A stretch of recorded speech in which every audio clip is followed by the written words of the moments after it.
Oh, I say. Welcome to the body of the Kirk. A little late this evening. I've just been dealing with something, so I had to a couple of minutes late.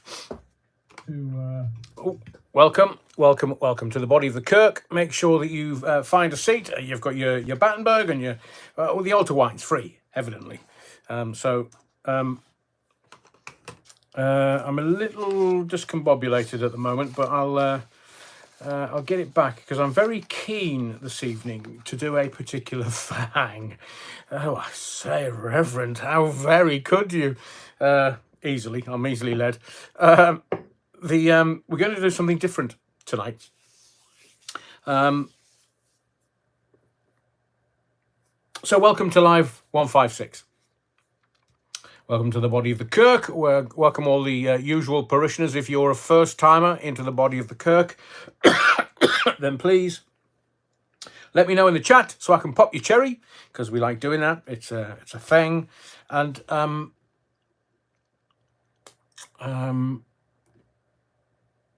a little distracted. So welcome to. Let me just sort this out.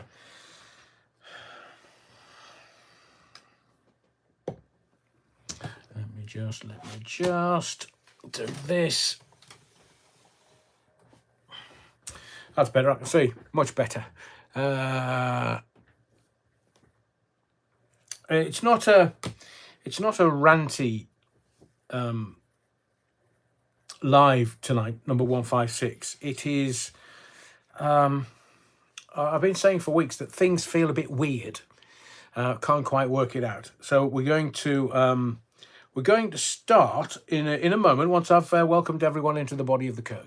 I'm going to start with a question, because, well, I've been a conspiracy theorist since I popped out of the womb, and I know that's a CIA thing. I do understand. I was looking on X and I can't see it anywhere in the mainstream media that there was an active shooter. It's a technical term that the Army and the Boys in Blue use. Active shooter outside of CIA headquarters.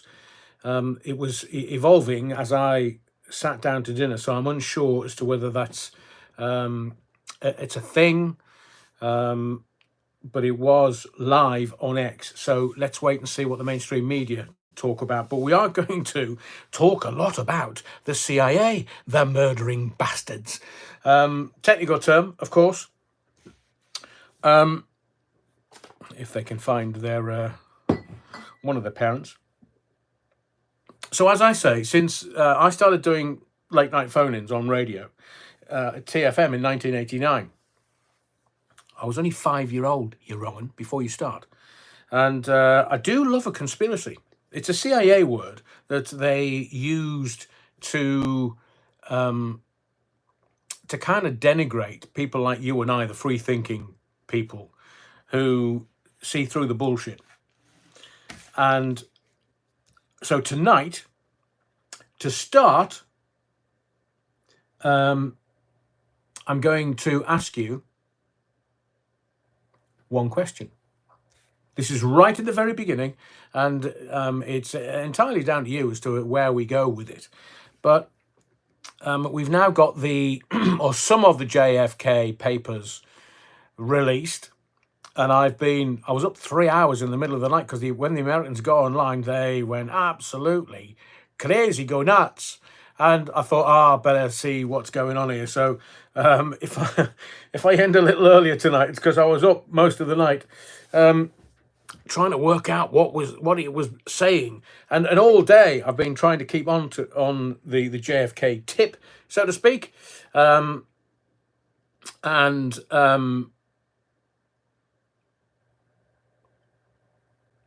So I'm going to ask you this one question. What is the biggest conspiracy in the world ever? I'm going to give you 5 ideas. You may have your own, but I'm going to give you 5 ideas. I've tried to pull out 5 of the biggest conspiracy theories. Now, it's not necessarily the wording, because as I say, that's the CIA trying to laugh at us. Let's just put it this way. The conspiracy theories have never been wrong. Never, ever, including the CIA taking the money from fucking Mossad. Oh, that's come out in the JFK papers today. Oh, I say, the CIA gone. I'll predict it. FBI, the 3-letter agencies. Oh my word, their derriere must be putting like a rabbit's nose. So, what, in your view, is the biggest conspiracy theory in the world ever? Is it the assassination of American President JFK, not RFK or Martin Luther King Jr., Shagger King, as he's known in my house, and he holds a goal with that boy. Whoa, he didn't let that secret out at the time before he got offed. Oh, we'll call it Epstein nowadays. So, is it JFK? Is it Man on the Moon? Ooh. Is it 9/11? Is it Paul McCartney's dead in 1966? Or Princess Diana? Now, I don't know whether you can think of any any other conspiracies, but which one is the biggest? Because we are going to talk about them, and I am going to tell you everything that I know. I'm going to take 2 hours to do this tonight. I'm going to tell you everything that I know. I'm not making any notes. This is straight out of here. If it gets me into trouble, I don't give a flying feck, because it's facts. It's truth. I'm going to tell you everything, including Diana murdered. I'm going to tell you Paul McCartney. I'll give as evidence. I'll give you his ex-wife, who went on GMTV and gave the weirdest interview, and the interviewers were like, she bit off her head. 9/11. Oh, that was definitely an inside job. It was an insurance job. And as an evidence, my lord, WTC7. Can't explain that one, can they? No. And Man on the Moon, well, there's loads of evidence. The flag standing erect, how does that work in a vacuum? And the reflections in the face visors, and the fact that NASA's lost all the data, all the pictures, all the everything to do with possibly the biggest event in humankind's history for millions of years. And they've not been back to the moon since. Or is it the patsy? Lee Harvey Oswald, lone shooter, killed an American president, when turns out that it was a turkey shoot. Do you know what that is? It's like 6 gunmen, Dealey Plaza. Somebody got him from the back, somebody got him from the front into the throat, and 2 others, headshots, blew his head up. Blew his head off. And, well, we can talk about all of that. So I would like to know, what is the biggest conspiracy theory in the world ever? JFK? I mean, you might have something else, like Emile Macron and his missus. That's fairly sizable, from what I've seen under the skirt. And it could be politics. It could be, well, they're all just liars. So let's just see where we go. So what's the biggest conspiracy? We'll talk about each of them, and I'll give you stuff that I know that you absolutely, categorically will not get anywhere else, including Prince Harry. Because Ginger-Bollocks has been quoted as saying, oh, no. Mama in the car. Yeah, correct. I've got the photograph to prove it. Because as I said to you, once the channel had started, that I was on air working within the Harrods organisation for his radio station, Liberty 963. I was part of the management team there, and when it happened, there was a picture that suddenly found its way onto the net, and the powers that be literally could not get their hands on it and clean the net of that picture because they didn't want everybody to get it. And oops, I got a copy. I can't. I wish I could put it on here, but I can't. But there is a picture of Diana with an oxygen mask on her face after the car roof had been cut off the car. We can talk about, if you wish, we can talk about her being embalmed. And the only reason you would embalm somebody is because it gets rid of any evidence of pregnancy. Why would the French embalm her? Why would the French embalm her in France? This is a princess royal, married and to a future king of this sceptred isle and the mother of a future king of this sceptred isle, one of the oldest bloodlines in the world ever, Your Honour. So why would they do that? Let's discuss it tonight. I'm going to welcome all of your comments tonight because the one thing that the Americans haven't done is there's literally millions and millions and millions of individual pieces of paper within the whole, how can we say this? Not the vista, the whole of the subject matter of JFK and his assassination. Now, remember, if you're not old enough, and I'm not before you start, you tart, I was still shitting nappies at that point, technical term. But JFK was, he was upsetting a lot of very powerful people. That's why, like the Donald, is genius level. I mean, I will throw things that are going on today as reference for you, because I know you like to keep up with what's going on in the world. But I've told you, and this is born from both my intuition and from my observations in my many decades on this spinning orb. And I will tell you, and have told you, Sir Keir Starmer, is he scaring you yet? And Benjamin Netanyahu, he's one of the most evil men that's ever been in the history of mankind on this spinning orb. But why would you say that, Adrian? That's very disingenuous. I've told you that the only reason why he wants Israel at war and starts bombing the feckery out of the Gaza Strip is the oil and the gas and the Ben Gurion Canal that they want to build, and a bit like the Tora Bora mountain range. Because, you know, the Americans, via the mainstream media, they told you that, well, Osama bin Laden, he's in the Tora Bora mountain range. And everybody went, oh, right, okay, was he behind 9/11, CIA? CIA said, oh, yes, he was behind 9/11. Yes, absolutely, it's Osama bin Laden. He's the enemy. He's the bogeyman. Bogeyman. What they didn't tell you was the CIA built his cave system in the Tora Bora mountain range.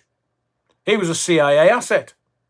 Oh, didn't they tell you that at the time? Oh, I say, what, oh? Osama bin Laden, what we're going to do? We're going to use him. We're going to use him. And how are you going to use him? Because everything's obviously planned militarily. And they said, oh, he's in a hotel. He's in a hotel in Boston or Chicago or somewhere. And all of a sudden, the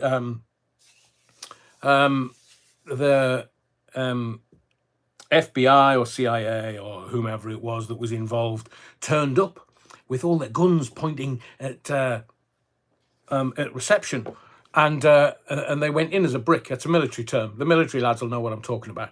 It's a formation. So they went in as a brick, and everybody's like, "Oh God, God, God! There's the terrorists are in the hotel." What do you mean? There's nobody there?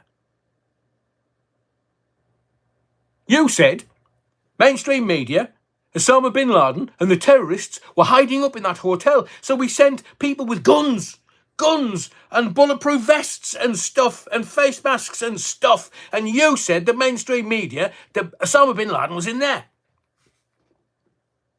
Can you see what they do? They're still using the same technique. So they give you worst case scenario, knowing that whatever they're doing is not worst case scenario.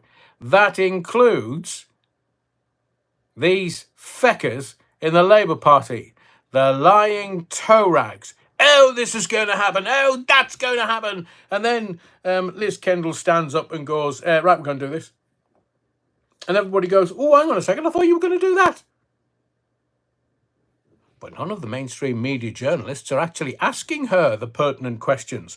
Why were these leaks coming out telling us it was the end of the world? It was Armageddon. It was benefit Armageddon. And yet it didn't turn out to be that way. It's the same playbook, just on different subjects.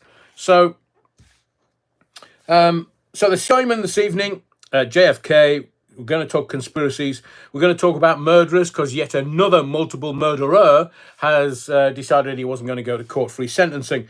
And we're going to talk about Ginger Bollocks. Young Harold, his visa application has been released and redacted. Well, you know, he can watch. I don't have a problem with royalty watching this particular live if they want to watch this particular live, because, well, we're going to have truths, because it's my lived experience. I was in the Harrods organisation when Diana was murdered, and I'll give you my reasoning behind that. I wasn't around when JFK was murdered, but I will give you some of the stuff that's come out in social media today. And I have had a look at the release of the papers. The release of the papers is on, is it archive.org? If you need to, I'll stick once we finish this live, I'll stick a link in the description here so that you can go straight to the source. And I was flicking through the source and I thought, oh, hang on a second. Remember Dr. David Kelly and weapons of mass destruction? Yeah, there's a guy whose name I can't remember, Andrew, I think his name is. And when JFK was shot, it's a technical term that we use when we're describing presidents. The last one was brown trousers and shitty pants. But literally, this guy pooped his pants and was very agitated and wanted to get out, because he obviously knew that JFK was going to be assassinated. And when it happened, because, you know, you think, did I dream that? Somebody told me that. Some of the intelligence agencies, have they told me that? And when it happened, it was like, oh, bugger me. Right, better get out of here. And he skedaddled pretty damn sharp as PDQ. And he went into hiding. And then 6 months later, died from gunshot wounds to the head. Except their coroner said it was suicide. Really? He was Epsteined. And this is back in the 60s. This is back in 63. So the playbooks are exactly the same. Whether you're Epstein or JFK or Diana or 9/11 or, well, not necessarily Paul McCartney. He was killed in a car crash, seemingly. So it's all, it's kind of all up for discussion tonight, because, as I've said before, I'm fascinated by the machinations of mainstream media who never tell you the truth. I have told you a million times. Do not believe a single word that those fuckers print. The only thing that they don't get wrong, the price on the front. Everything else, as one of the news channels, the epithet from the 90s when it kicked off, it was like Sky, never wrong for long. What's happened to Kay Burley? Yeah, the one that broke the lockdown rules. That one. Andy Turner says, hi, it looks like we here in Essex are heading for a cashless society. 2 banks have closed in my town in the last years. Barclays, now Santander. It is coming, boys and girls. Don't say that. Back to the politicians on Hampstead Heath. Viv Kenyon says, evening ranting Rev, I'm early, but hey-oh, I'm waiting to hear the news in a riveting format. Vivian Darlow, welcome to the body of the Kirk. Please don't forget that you have the opportunity to hit the likes on the way in, as well as on the way out. Yeah, wrongin'. So there's 220 odd people watching and 56 likes. Oh, how are you, man? Honestly, I've got stuff that I want to impress you with. so to speak, if you know what I mean, as long as I don't get arrested. Cool. Oh, bloody hell, Google, man. Stuart says, evening, Rev. The choir boys are getting scared when you have a full-on rant. So they've asked me to cut down on how much Jaeger bomb I'm giving you. I've got I've got a single shot in me. Yes, hibiscus. But I'll do the honourable thing and give you more than usual. Say nothing. Cheers, Stuart. And thank you to the legendary Battenbergers who are always supporting this channel. Thank you very much for your kindness and for your support. That goes to Stuart and Karen and Jackie Glasgow and Rich. Thank you very much for your support on the live on Sunday. Good evening, Adrian. You utter wrong. And Paulie, Galtieri, where have you been, man? The overall evening, Wednesday evening already. Get some cake in your wrong'uns. Oh, surely. There's Battenberg in the aisles, in the front of the pews, shall we say. It's never in the rear. We just wouldn't want Battenberg in the rear, would we? Those that know the story know what I'm talking about. Tom Harney's evening, Battenbergers. Here's to a lively Wednesday. I was going to get livelier. I'm going to, before I get into the conspiracy theories, I am going to tell you a little story that I can't quite get my head round, because it happened to me. It's my lived experience, but I'm going to tell you in a second after I say hello to a few more people. Phil Levan, evening, Phil Levan. Seaman Staines is desperate to be acknowledged, so there you go. I was with Roger the cabin boy earlier. Fern, evening all. I cleaned all the gags that went through my head there at lightning speed. I had to clean up there. Fern says, evening all. I've got green tea with a hint of jasmine. Oh, with a hint of... Who's she then, Fern? So Rebel, evening all. Kathy Harper, room for me. Always, Kathy Harper, room for you. Evening all. Evening, you wrongin'. Stephen Hall, evening. Gary Shabot, hi and good evening all. Tower Block Tracy, the only Secretary of State to have left school with more children than A-levels. David Starkey on Angela Rayner. Brilliant. Chris M. Evening, Reverend and the Wrong'uns. Yeah, what a great name. What a great name for a band. Rock band. The Rockin' Reverend, the Ranting Reverend and the Wrong'uns. Elizabeth Casey. Evening, Elizabeth. Welcome to the body of the Kirk. And Stephen Hall says, sun was out, but I'm still chilled. I think a few people were discombobulated by my couple of minute lateness. N, quack, doesn't echo. Terry Wookfit, and life goes on as normal. Pissed myself laughing. Evening all, evening Terry. Right, we'll get to the bottom of the. Soul Rebel, Capricorn 1, good movie. Yeah, I know, Stanley Kubrick. He didn't muck about, did he? He was always putting like Easter eggs and stuff in his movies, like Eyes Wide Shut. Oh, I wonder who that was about. Do you know anybody called Andrew? Ian McGee, evening Rev, chilling with some hot Holt water. Hang on, Ian, what's Holt water? Has got alcohol in it. Brett 2014, good evening everyone. And Stephen Hall, Raina had a baby before leaving school, 15-year-old. And as I have said many times, nobody's asking it. Oi, ginger growler, that's statutory rape. Under the age of 16. Oh, sorry, Ian McGee said, meant holy water. Sorry. Chilling with some holy water. Spectacles, testicles, wallet and watch. Jules D, evening. Sorry I'm late. Not as late as me. Bloody hell, it was 4 minutes past. Adam Whale, The Shining is full of Easter eggs, mainly references to the Holocaust. Ooh. Vix, sorry, Adam. I'm going to have to watch that again. Red Rum. I thought he'd had a 20 quid each way on a decent horse race. Vix Tex says, Eyes Wide Shut got him killed. Yeah. Was it a heart attack? Dr. David Kelly. Ulysses of Eriu. If you want to see what your royals think of you, have a look at the Dark Crystal. Ooh, I say. Shall do. And for being, I think, possibly a first time. Jim Henson. What of the Muppets? Oh, because Jim Henson was Oh, which flavour of organised thinking was he? He was the Watchtower, knock on the door. He was one of them, and he refused all medical treatment. I was out in Disney. Oh, I keep forgetting the one in Florida. I was doing. I was filming there for Sky, and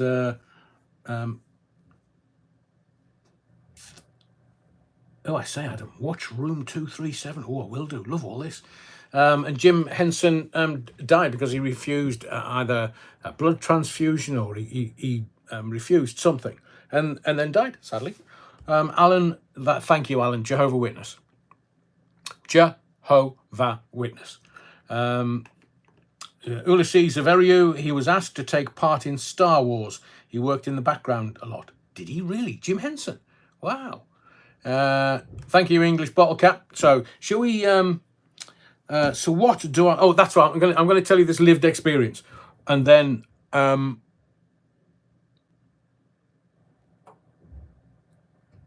That's why. So I went to my. I like to support local shops and stuff, and I'm always in them having a chat with the people that work in there, and because I love to just chat with strangers.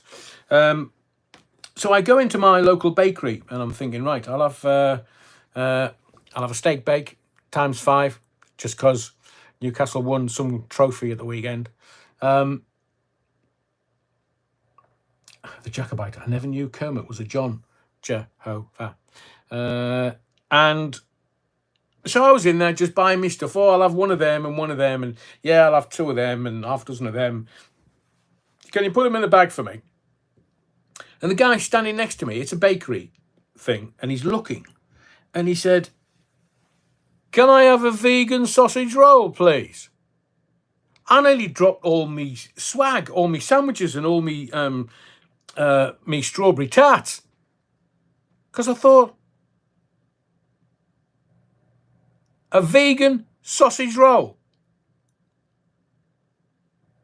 So a vegan is a way of life that seeks to exclude, as far as is possible and practicable, all forms of exploitation of and cruelty to animals for food. That'll obviously include nicking the eggs from the chickens, as long as he wasn't choking them. And I just thought, do I say, "Oi, you're wrongin'. Since when has a vegan sausage tasted nice?" I'm sure this is going to get me in a whole heap of trouble. So, why? Just ask for a sausage roll, man. Why would you go, "Oh no, I don't. I don't. I try not to eat animal products." What the bloody hell's in the pastry, man? Now we know that Linda McCartney, second McCartney mention of the evening, might have done half decent vegetarian meals and vegan meals, but why? Can somebody answer me this? Why would you walk into a bakery that sells like steak and pygmy pies and all kinds of stuff, and he goes, "Can I have a vegan sausage roll?" Well, hang on a second. What's in the bloody sausage? I mean, it's food wokerati. It's like people going, "Oh no, I don't eat animal products," and I just think, get stuck into a bit of meat, man. Vegetable oils in the pastry, yeah, but they've got to use eggs for the pastry to rise, unless the vegan types are happy to eat chemicals. And if they're going to eat chemicals, blimey, that's the kind of people that thought the jibber jabber, or taking the jibber jabber, was a good thing. They're all dying now from all kinds of stuff. Vegan sausage rolls are better for those with IBS and IBD. Andrew. That's because they're full of shite. Pop-eyed Wazza. People just do it to follow orders, believing they're making a difference and wonder why they suffer from illnesses. You can't just stop and change your diet. I get that. Hang on. English Bottle Cap. Where can I get some vegan fish and chips? Be careful with those chips. The U Bovril I'm with. vegan sausage, as stupid as asking for a left-handed screwdriver. And Reg D, very good point. Why do they name vegan food after meaty products? I mean, they did feel like saying to him, vegan sausage roll, do you want me to slip you some salami, mate? That's just the leftovers. In the field, I do believe I have a Cassidy album, got a nice selection of Gilbert O'Sullivan albums. One still has the iron-on transfer for your T-shirt. You'd love that one. Ooh. Soul Rebels says, corn looks like mince. He did do that as he left the shop. I watched him. They are usually... Oh, yeah. Stephen Hall's hit the nail on the head. They're usually those middle-class types. Yes, thinking that they're improving the environment one vegan sausage roll at a time. I walked home thinking, what the bloody hell? What? I mean, we're catering for these people? Let the feckers starve. Cognitive dissonance, it has to be, says Ulysses Averiu. I completely agree. Too much money, and what's the old saying? A fool and his money are easily parted. Semen stains. I like vegan pig's head. Oh, nothing better than a bit of crackling. Matthew Whedon, I thought a vegan was an alien in Star Trek. Comment of the night so far. Paulie Galtieri, Kitty's a vegan. No, he can't be. He loves sausage. Proper sausage. Sausage that can get you into trouble. Turkey bacon isn't bacon.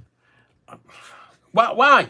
I mean, there's wonderful plants and all kinds of marvelous food that you can eat. You can forage. Some plants are actually edible. So why go and can I have 6 slices of turkey bacon, please?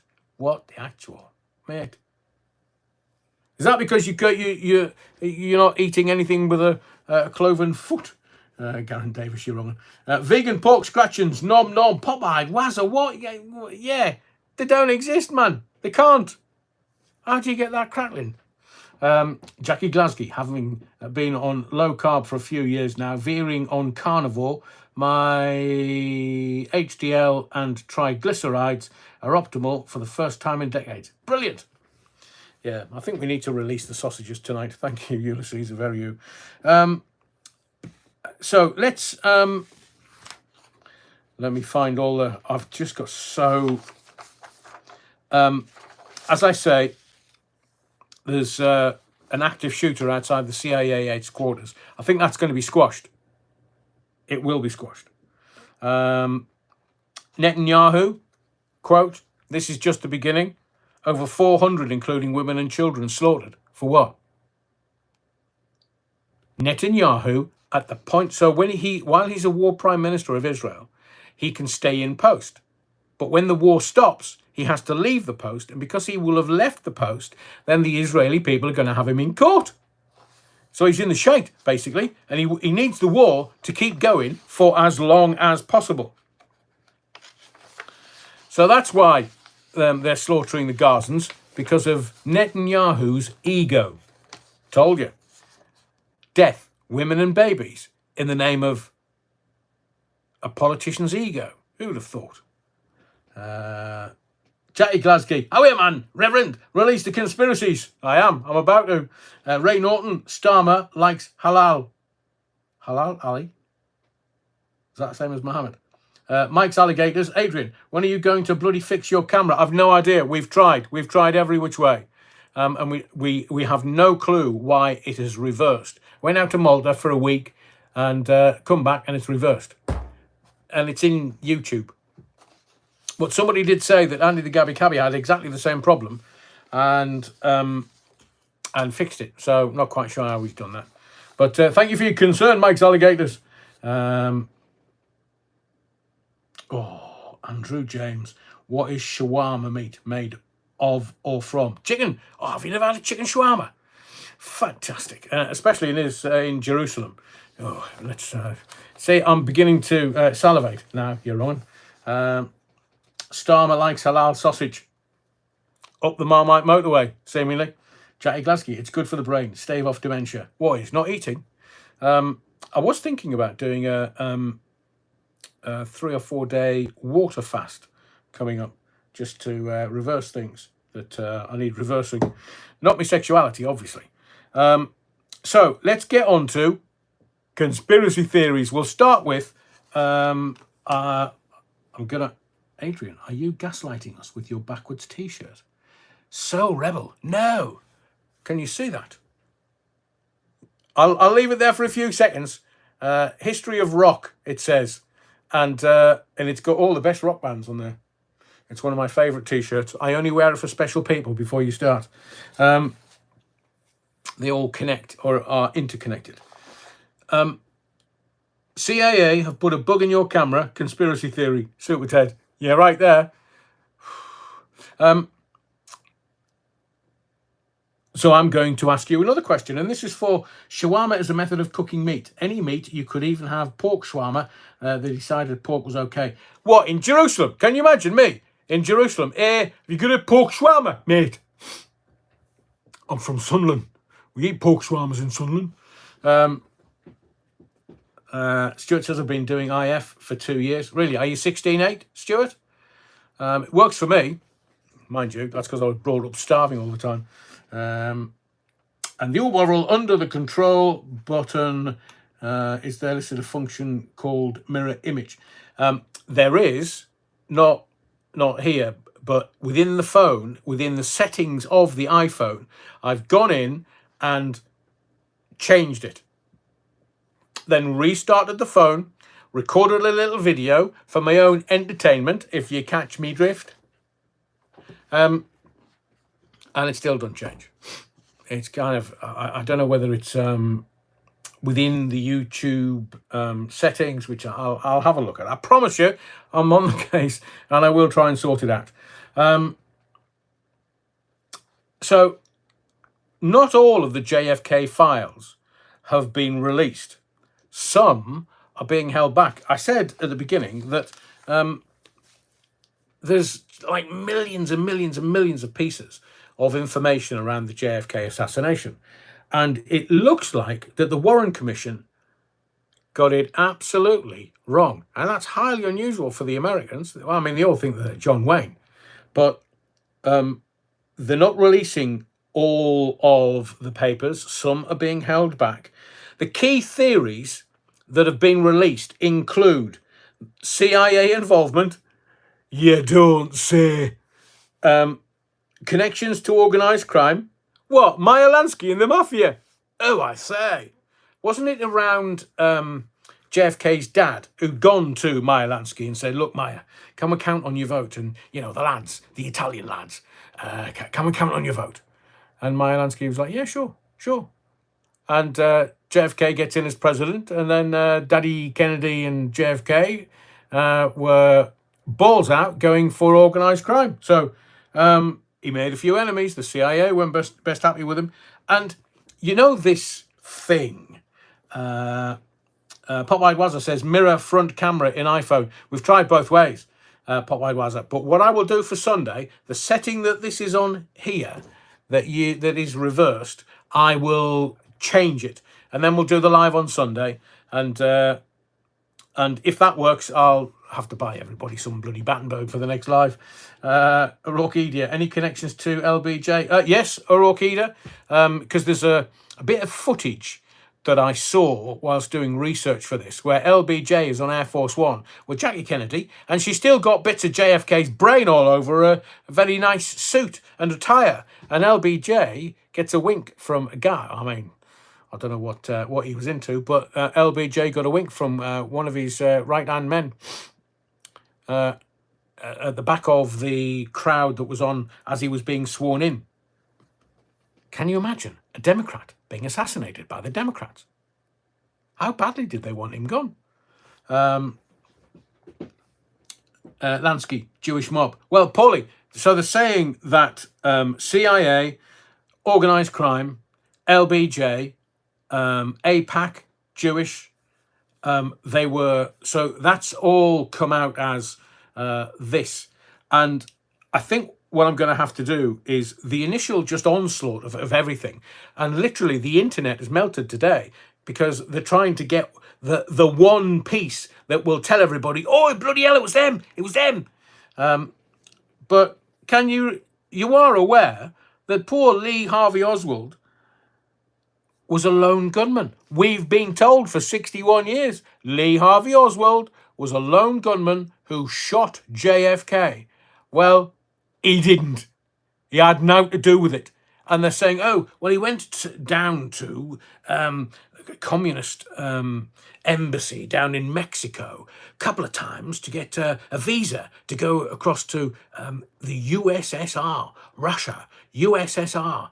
And they've used that as a patsy. And Lee Harvey Oswald, as he was being dragged out, can you not remember the scene where he's being dragged out and he's being flanked by a couple of cops, and the pork pie hat wearing local pimp shot him? And you just think, we still to this day see that because it has to be on camera, whether it's 9/11 or well, you can't see Man on the Moon or Diana. Stephen Hall says, I can't remember it. I was only a toddler in 1963. Then the arms escalated, Adrian. Once LBJ got top job there, they went into Vietnam. JFK had said, we're not going into Vietnam. We're not. I'm not sending innocent Americans to war when there's no need to go for war.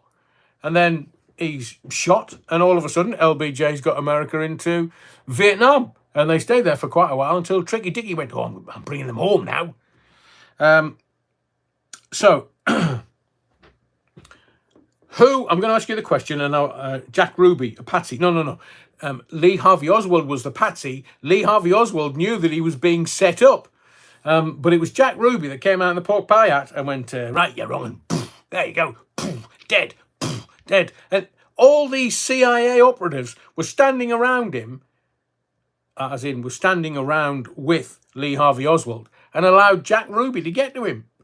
I mean, they needed it on TV to show the American public, there's the bad man gone. There's the wrong un gone. There's the bad man dead. Jack Ruby did it.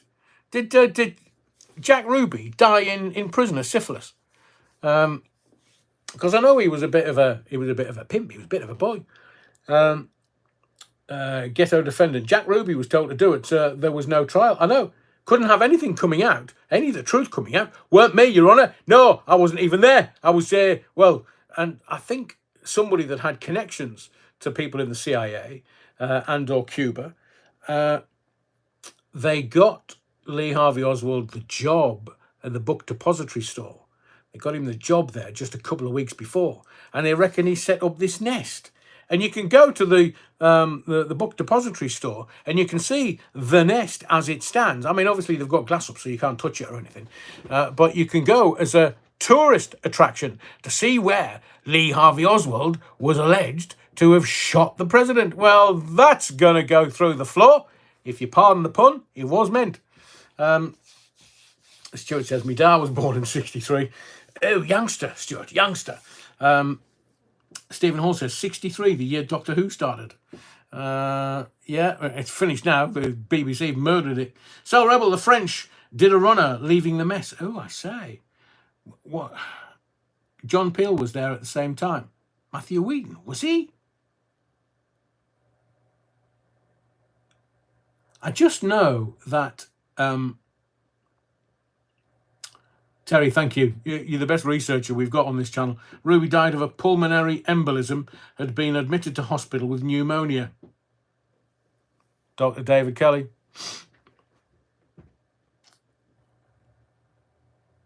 Yeah, everybody was quite young around the assassination of JFK. So the story that's been promulgated is that Lee Harvey Oswald was the lone shooter. Nobody else did it. He managed to off 2 or 3 bullets in like seconds that even an expert marksman couldn't do. It's a bit like flying planes into skyscrapers that you haven't really done much flying for. In the field, as it happens, Aldo. Not from the 70s, but a pair from just before he died. They have unusual yellow rings around the frontal area. Oh, I say. Is there not a cream that can get rid of that? That was in regards to Vietnam, Adrian. I get it, so Rebel. So Who do you believe? It's a leading question. Obviously, I want to lead you. But who do you believe murdered JFK? Because it was a murder. He was shot unexpectedly. Karina Jane says, I was a pip. Oh, it's a comedy opening, Karina Jane. I'll take it that it was a misspell. Who do you believe murdered JFK? Who do you believe murdered JFK? Go on, stick it in the comments. I'd love to know, because English ball cap, yeah, good shout. LBJ. In the field, Alex, CIA. The Bovril.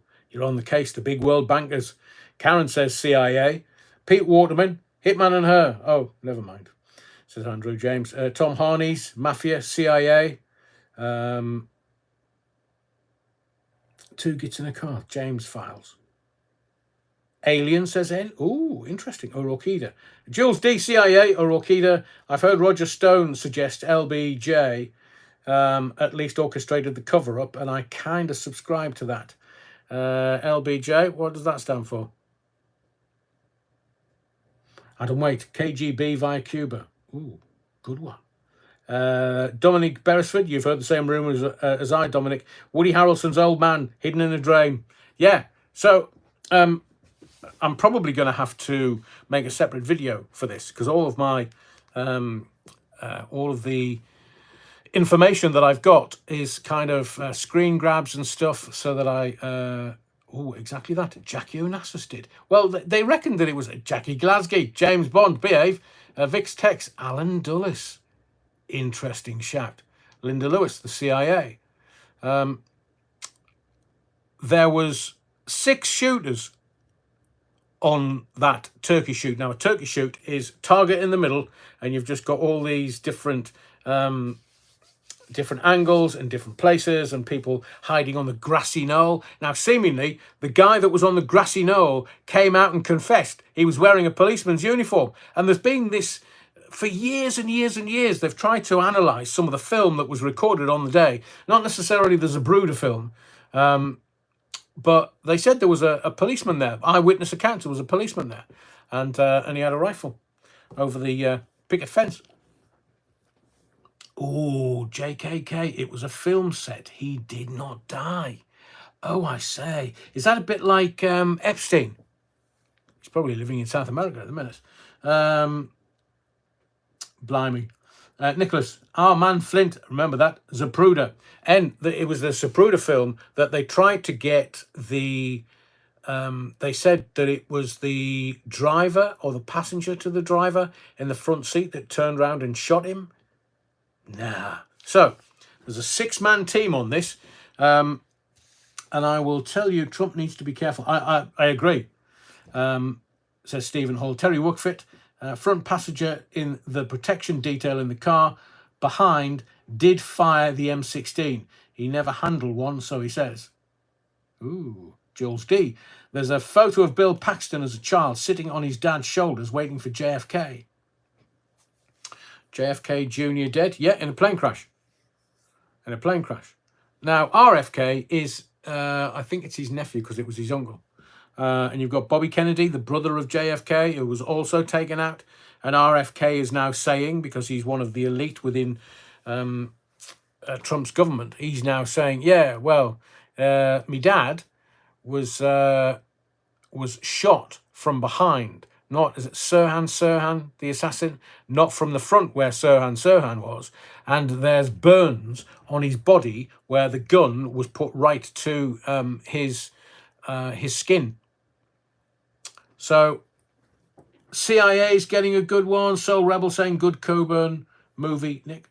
Mark Ogden, Mafia Hitman. Orchidia. Woody Harrelson's dad again. Don't forget the Umbrella Man, says Andrew James. No, haven't.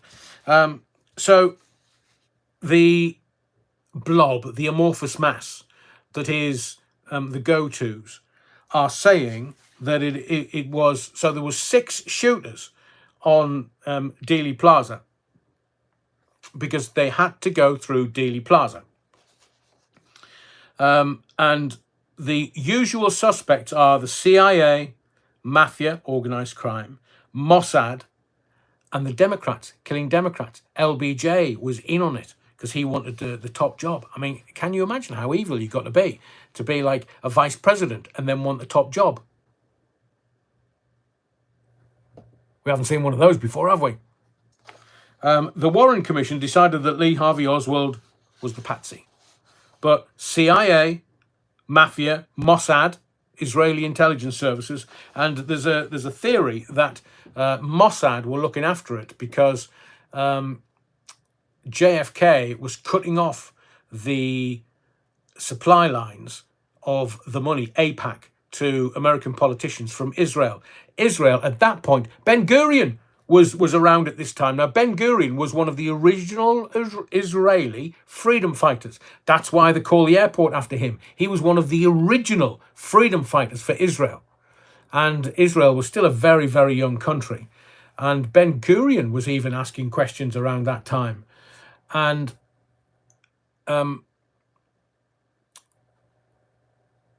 I've forgotten something. So the money... Oh, yes. So Israel didn't have nuclear arms at that point. And Israel wanted nuclear arms at that point. And JFK had said, no, sling your hook, you wrong'uns. You're not getting one of them. So there was a lot of toing and froing politically between Israel and JFK and America and the Democrats. It was all kind of up in the air. Because I'm not sure, the Israelis at that point, Zionists, and the American politicos at that point were sort of left-wing, somewhere left of Marxism. So Mafia did not have the capability to do it. No, but they knew men that could. I mean, the Mafia, that's how you get to be a made man. You've got to off somebody. And so it was all very much a conspiracy. And I'll describe the turkey shoot to you. As I've said, he was shot once from the back. He was back of the head, so it went in the... They came up with a magic bullet theory, which was, Kevin Costner. And if only I could get Oliver Stone on this channel, because seemingly he's the expert on it all. He's seen all the evidence and the unredacted evidence. And if you think about it, Hollywood just wants you to know one thing in one way and then believe that what you're being told is the truth. And I've got JFK, the DVD. Maybe I should watch it again now that we know what's coming out and the truth of what's coming out. Because there was the magic bullet theory, that the magic bullet went through his back, out the front, turned a left and then a right, and then went through whoever was sitting in front of him, through and then into his thigh, and that was all utter bollocks. Because there were 6 shooters, one in the drains, so that they were shooting upwards, and so JFK was shot once in the back, once in the back of the head.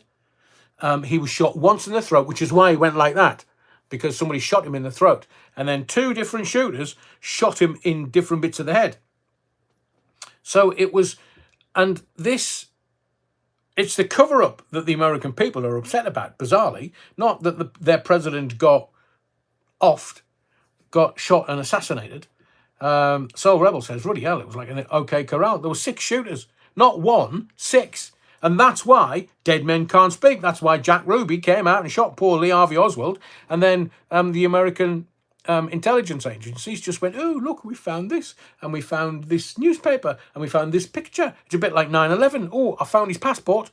What, on one of the planes that went, boom? Yeah. Oh, blimey. Passports now. Are they flame-proof? JFK, the story comes from the film Rich Man Trick. All propaganda. It was a film set. Wow. JKK. Terry Wookfit, Senator McCarthy. Yeah. Stephen Hall. The Kennedy murder has been written about in books about mystery so many times. But I saw someone, and I can't remember what the book was, but they said that the closest anyone's got to the truth that appears to have been released this last 24 hours is this particular book. Again, I'll stick it in the description. So all the links to stuff, if you want to go down this particular rabbit hole. So everybody's saying, did Ruby not shoot JFK? No, Jack Ruby shot Lee Harvey Oswald, the patsy. And Lee Harvey Oswald says, I'm a patsy. And they wouldn't allow him to speak to the reporters, wouldn't allow him to speak to journalists. No, until Jack Ruby shot him. Dead men can't speak.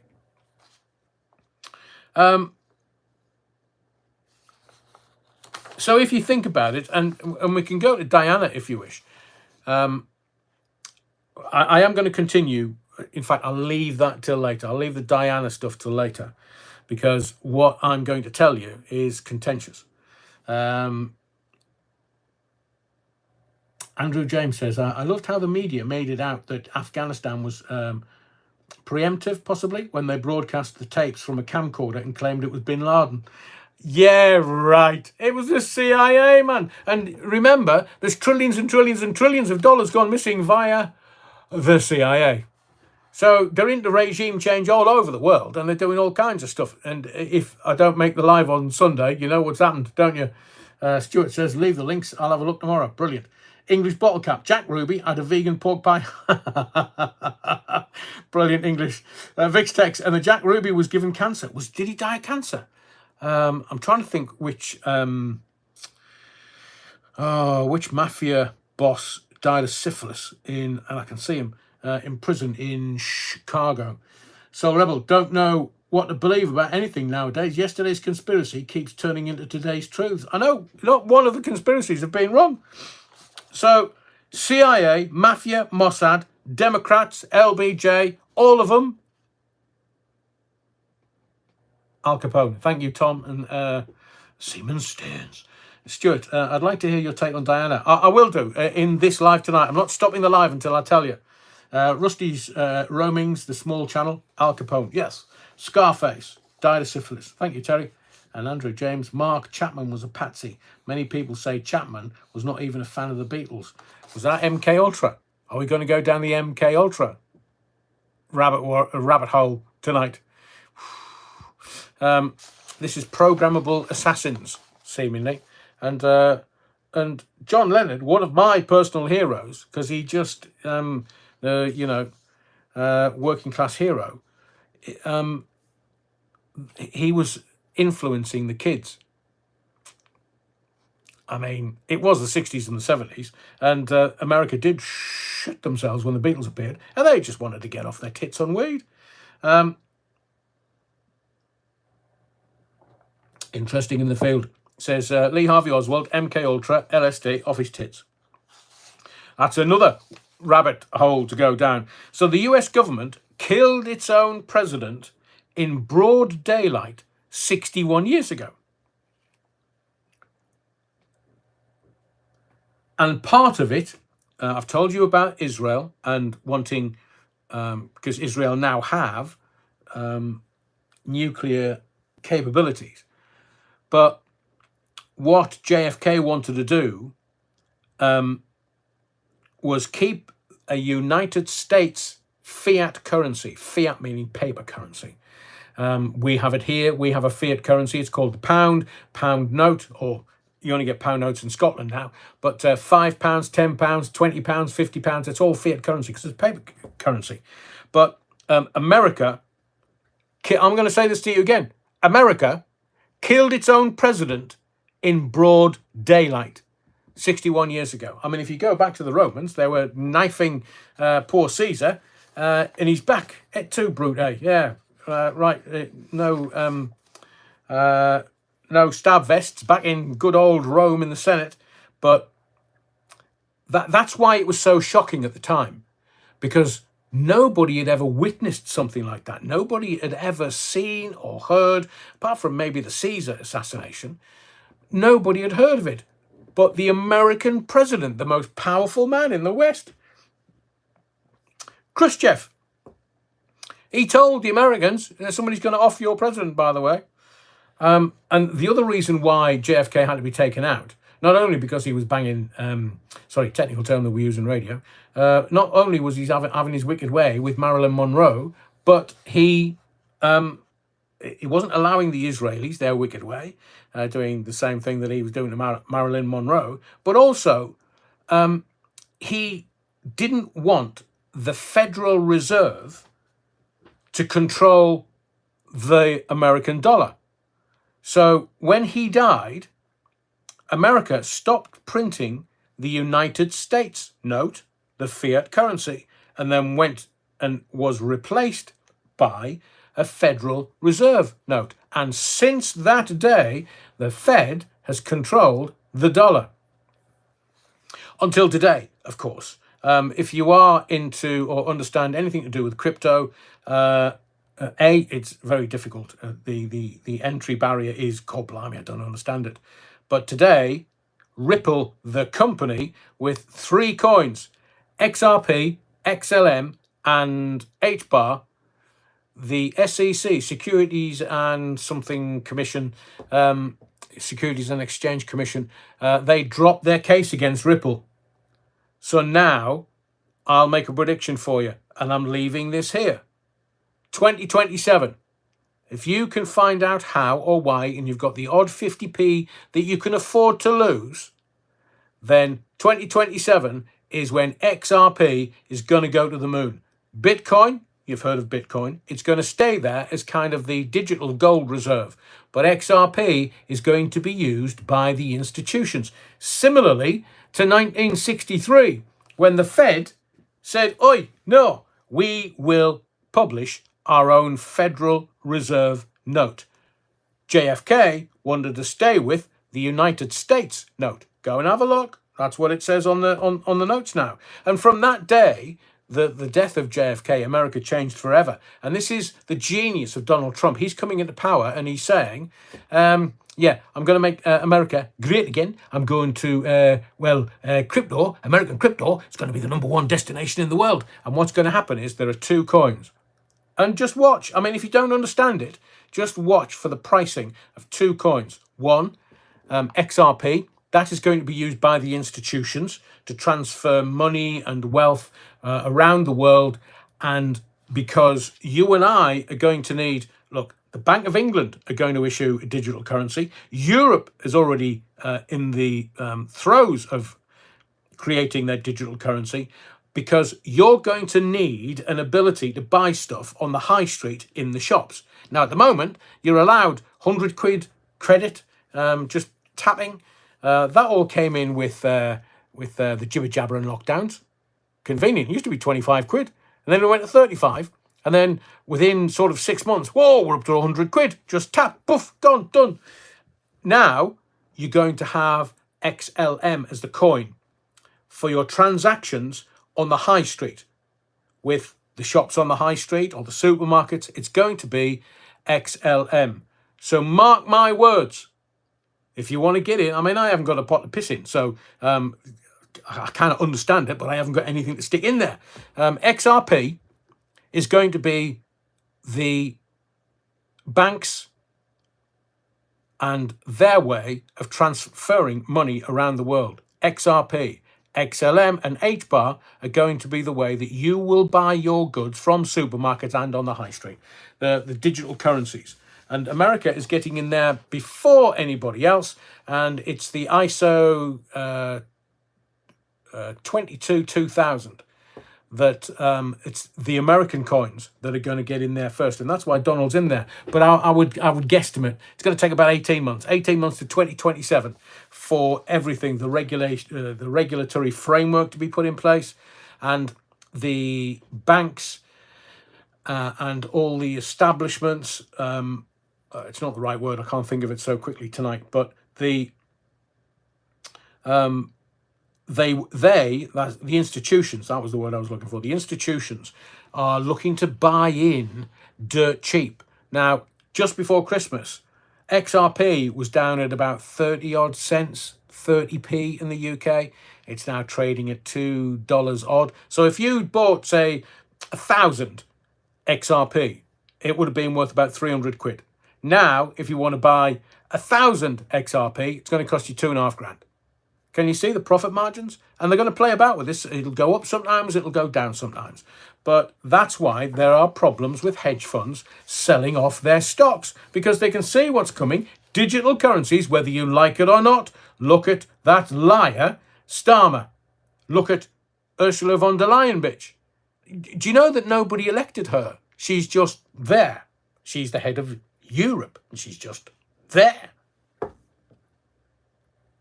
They're shafting you without you even knowing it. And I've repeatedly told you, because this applies every time. We will get back to JFK in a moment. This applies.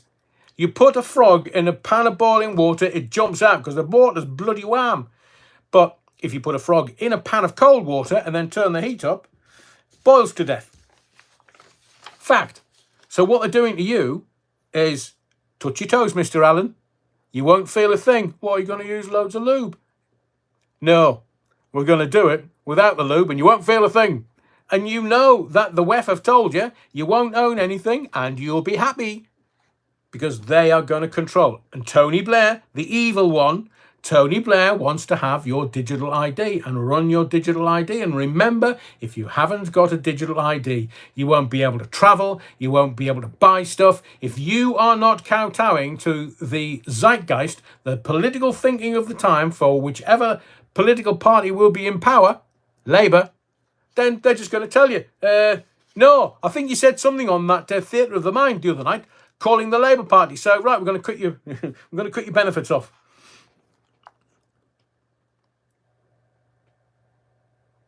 Interesting. Terry, I'm not quite sure. Maybe you've been to France many times, but he says, nah, not true. I've boiled loads of frogs. Hot or cold water doesn't matter. They don't jump out.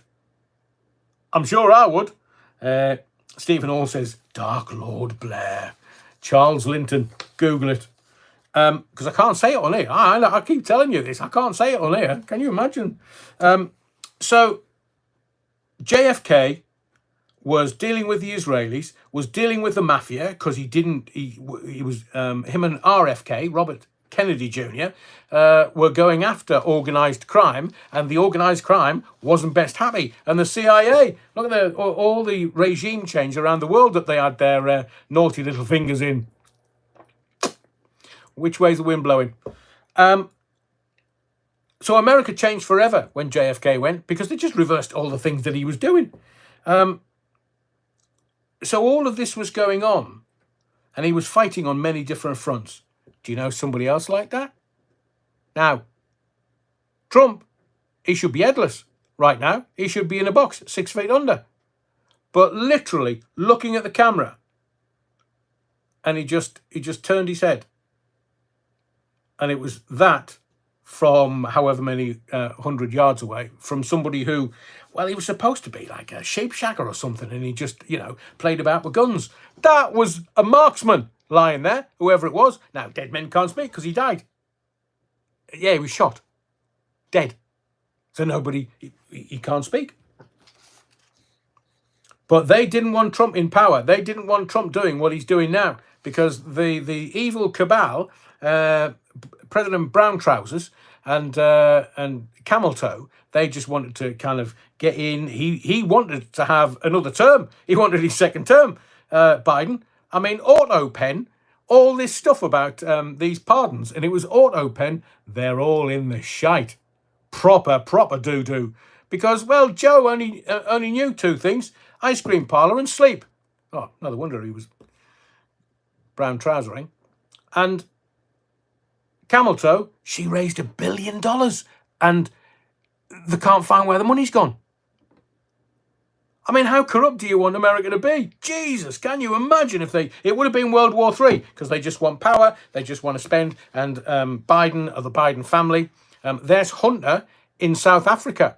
Hunter in South Africa with his missus, and the Donald's going, he told us that he didn't have any money. So, and he's bankrupt. So how can he afford to go to South Africa and 5-star hotels? Ask Daddy for the money. He got 92 million out of Ukraine. 92 million! How did he fill his pockets with those? Stephen Hawley should be in a care home now. Joe, yeah. Dr. Jill, oh, Jesus, Joe, man, have you shit yourself again? Next to Macron. Macron, I mean, Both the Macrons, we'll leave that for another night. But Macron was like, can you smell anything? And his husband was like, is it you? Oh, no, it's not me. Hang on. He's wandered off. He's shit his pants and he's wandered off. The most powerful man in the Western world. And he shit his pants and wandered off. Dr. Jill had to go. Oh, Joe, come here.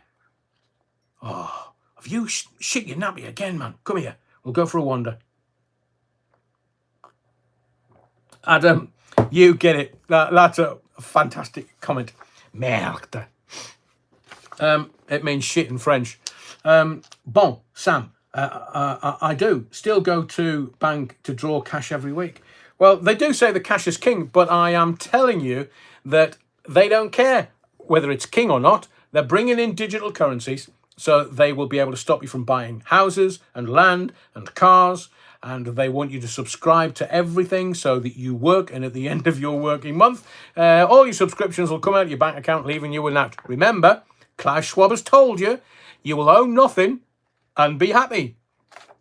So JFK was hang on a second, as the price of digital currency goes up, so the value of your pound goes down. So when we switch to digital, your money will be worthless.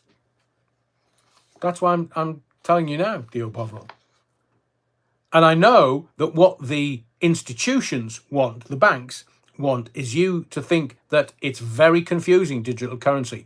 It's a bar to entry. So you think, oh, I don't really know any of this. I mean, I've got, look, it's the Gen, is it Gen A now? Not the Gen Z. Gen Z finished and it's Gen A. So the kind of 20-somethings, the kids that they've come out of uni and they're now looking at what they want to do. They live their lives on that little bit of tech that they've got in the palm of their hand. Why, they're checking for hairs. And stop it, Adrian. And so because they live their lives through apps and through phones, they kind of get it. They do get it. So there's loads of these little feckers who are kind of multi-millionaires. They were in at the beginning and they're making a few bob. I mean, some of them have been burnt because they've seen, oh, blimey, I've got £1 million in there. And then the next day, oh, hang on, where's that gone? Oh, it went down, did it? So there's there's people that are into XRP and various other coins. I mean, there's loads and loads and loads of coins.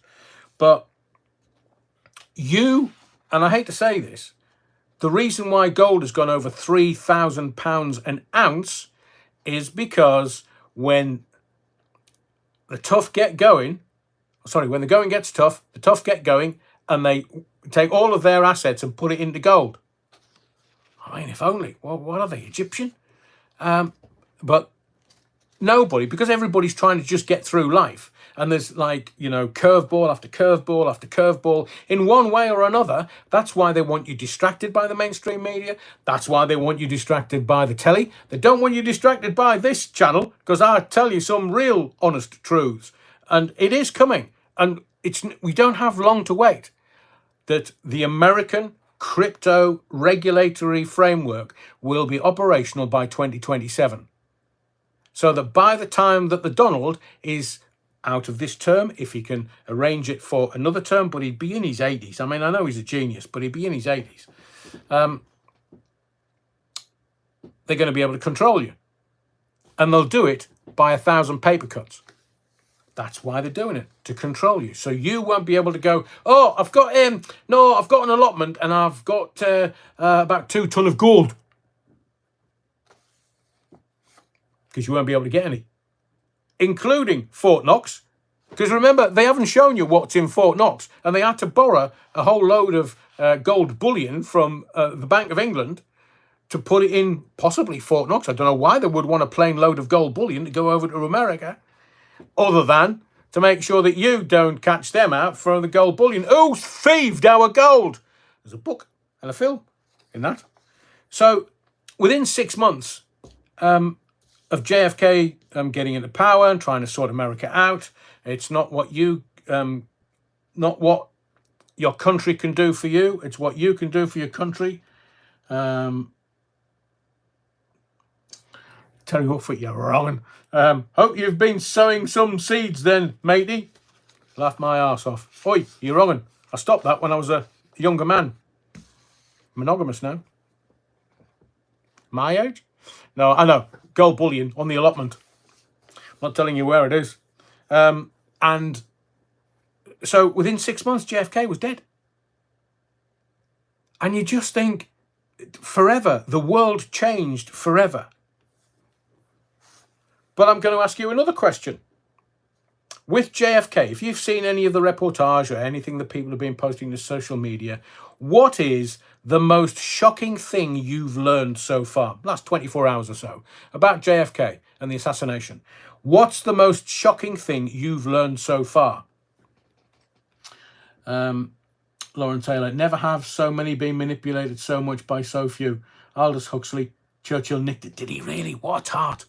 English bottle cap, 22 gold bullion, black hole. I know. Oh, bloody hell, man. Starmer. He's still today, to this day, on PMQs. He must have mentioned it about 6 times. 22 billion, black hole. He couldn't even say it out loud. I'm telling you, you can tell when somebody's lying because they can't say it properly. They trip over it because they know that it's a lie. It's not a 22 billion black hole. Rachel from accounts, evidently she must have been standing over a mirror or something, but 22 billion black hole. And you're spunking all our money, our taxes on Ukraine and Africa. And have you noticed how it used to be $1 million here, $1 million there? To be very rich, you just had to have £1 million. I had some friends of mine that lived in a massive mansion, had its own snooker table. I'm not going to give any names or area, just in case they watch this, but hello. And this massive mansion, I mean, it was just huge. It was huge. It was like it went for about 275 grand. Look, in London, maybe we'll talk about this on, where are we? Is this, what day is it? Wednesday? On Sunday. Because Mayor Carnage, all these new houses in London for immigrants and Muslims. Maybe before I finish, I'll tell you my take on what is going on in this country. Because I'll tell you what's going on in this country. Because it's easy to see once you've worked it out. Pop Mike Wazza, I believed as a kid £1 million was maximum you could ever have. £1 million when we were kids was like, it was humongous. It was like you could retire forever and still have £1 million left. You could live off the interest. Now, £1 million won't even buy you a house in London, according to what Mayor Carnage was saying today. And every time Starmer spoke, Reeves' head was nodding away in agreement. Reeves is a sycophant. I know the above all. I was looking at the pair of them, Rachel from accounts and Ginger Growler, and they were just nodding as if they were just trying to, as if they just wanted it to look as if they were agreeing with him. Well, actually, they weren't listening to him. They were just like nodding. And he just talks shite, man. He does. He just talks shite. So what's the most... So now, that's what I was going to say, £1 million gets you out. It doesn't even get you a nice life with a few nice holidays a year, as long as your house is paid off. But how many people do you know have got £1 million in their pension pot? No, not that many. But Lola Wilson, welcome Lola.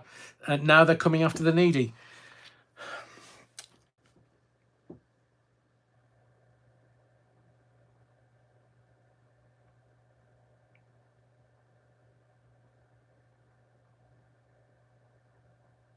Those that are regular viewers to this channel will know that in my youth, in my teenage years, my late teenage years, my father was a Labour councillor in Sunderland. All of the family were card-carrying members of the Labour Party. It was like a rite of passage. It was what Sunderland was just dyed-in-the-wool red, dyed-in-the-wool Labour. I mean, I went to Durham. It's called Durham Big Meat, where all of the mines and all of the Labour Party would kind of parade their banners. And Durham Big Meat was a great day. It was a fantastic day. But it was all the Labour Party. It was all the Reds. It was everything.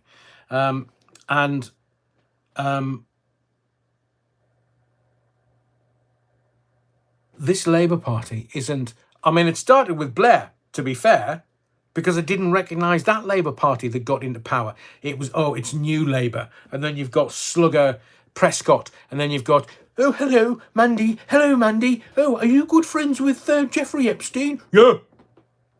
Oh, I say, Mandy, why has Jeffrey Epstein got loads of your telephone numbers in his little black book? Don't know. But then they know what you're up to, Mandy. Don't care. But why would Jeffrey Epstein be one of your best friends, Mandy? Don't know. But Mandy, you know what the optics look like, don't you? Don't care. I'm going to be American ambassador. Don't care. Jeffrey Epstein's dead. I'll do whatever I want. We know what that... Yeah, MPs have loads in their pension pots, said the Hugh Bovril. But let me tell you, back in 1999, the MPs gifted themselves a cash addition to their pension pot of 25 grand. When 25 grand was a lot of money. Doesn't buy you a round of drinks now. And what do? They put it in their pension pot, and then they said, oh, we brought a new law in, which means that you can take 25 grand out of your pension without it being taxed. So it was literally, give yourself 25 grand, put it in your pension pot, take it out of your pension pot, it won't be taxed, and you can go home with it in your trouser pocket. Not a brown trouser pocket. They're snake oil sellers. They're liars. They are corrupt. They've been corrupted by the power. They've been corrupted by the money. But the point I was trying to make was that $1 million, it used to be everything. When I was a kid in the 60s and 70s, oh, £1 million, are you a millionaire? No, not quite. Wow, you're a millionaire. Got nice cars. Oh, you see, that's why it makes me angry, Lola. I watched it today. I watched the statement by Liz Kendall. I've eaten her cake before. Mint cake. And Lola says, my son has got to prove he's got Down syndrome in order to get his benefits. I mean, Lola. So the point I was going to make about my membership of the Labour Party, I always believed that the Labour Party was the party of the working man, was the party that looked after the man and woman, the working classes. The people that, when people start pointing the finger and saying we've had white privilege, I'll point at the mines and say, when was the last time you went down a couple of mile and then went out 3 or 4 mile under the North Sea and hacked at coal with a pickaxe? That's white privilege. And these reparations by these fat, intellectual pygmies. They're doing it just to get a rise out of it, out of us as well. So Lola, it's horrible, Lola. It is horrible. And I agree with everyone. All we want is some representation in the Pink Palace, down in London, where we can trust them. All right, they're going to have their snouts in the trough, but it's as if they have their snouts in the trough and they literally are just at it as quick as they can, as much as they can. And Lola, I mean,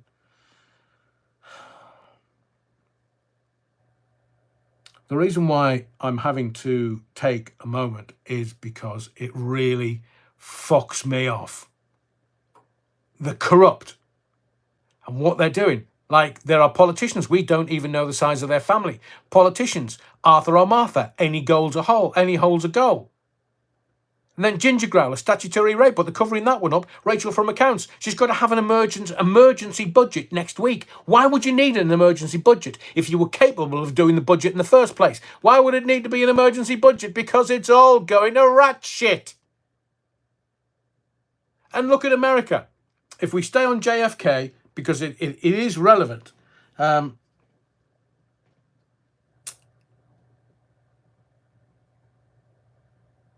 America goes into the Vietnam War because war is profitable, and the politicians that are making America go to war are making profits. And you now know that, and I'll tell you this again, the United States Agency for International Development, it looks like USAID, it's the United States Agency for International development.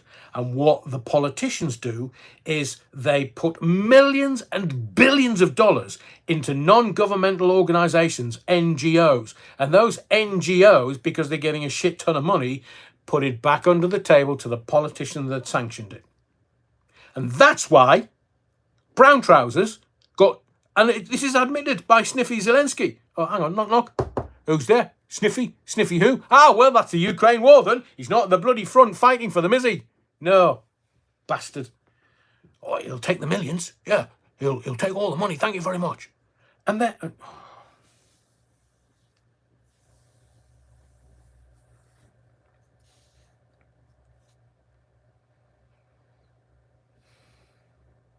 they have no...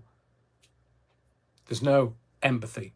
There's no compassion from any of these intellectual pygmies in the Pink Palace in London. None of them have any, because they don't care.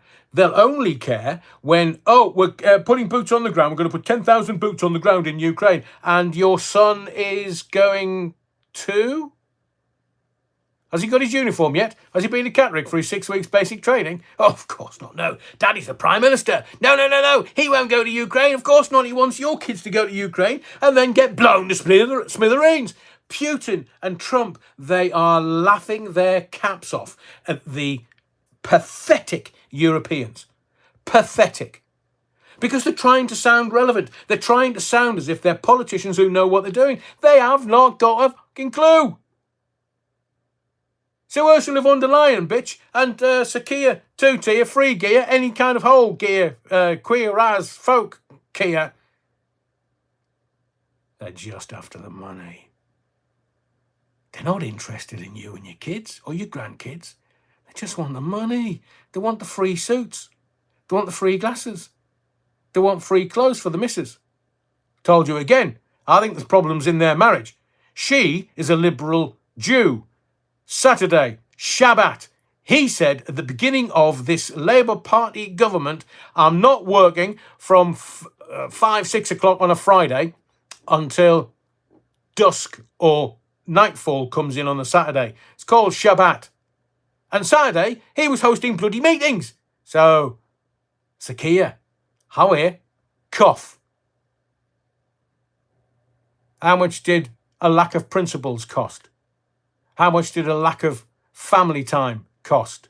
How much did a lack of any kind of integrity cost? Because you told us at the beginning, didn't tell us it was Shabbat, the reason why you were finishing work at tea time on a Friday and then starting again on a Sunday. No, you didn't tell us that. But it doesn't take Einstein to work it out. I know.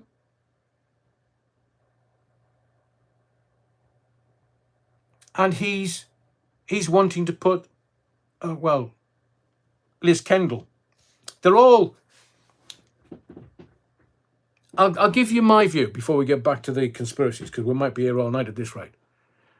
I was watching Liz Kendall and what she was going to do and how she was going to do it. And I thought, this sounds like a bloody Tory. This sounds like somebody from the Conservative Party standing up at the dispatch box and spouting off the way the Tory Party would. But she's a Labour minister. How could that be so? And let me give you this aside. Lauren Taylor, hit the nail on the head, immoral. Tom Hardy's. Van der Leyen laughing when asked if her sons would be going to fight. I'll guarantee you that there'll be people all over Europe, and especially in this country, England, Scotland, Wales and Northern Ireland, when they say we're going to send you to Ukraine, everybody will be like, Foxtrot Oscar, mate, I'm not going. Well, you know, how many people do you know would go fight in Ukraine for Sir Keir Starmer? And the only reason people would go is if Sir Keir Starmer sent his own son. Mind you, he could have like what Ginger Bollocks had in Afghanistan. He was playing PlayStation 5 all the time. Oh, did he go on the front line? Did he? Shite. Labour must have created thousands. Found another black hole. I'm with you, Theo Bovril. No 22 billion black hole. He said it 6 times today. I was watching him and I was like, oh, here, We've seen through you, man. We get you, Sir Keir Starmer. We see you. We know who you are. We know what you do because we can see someone that lies.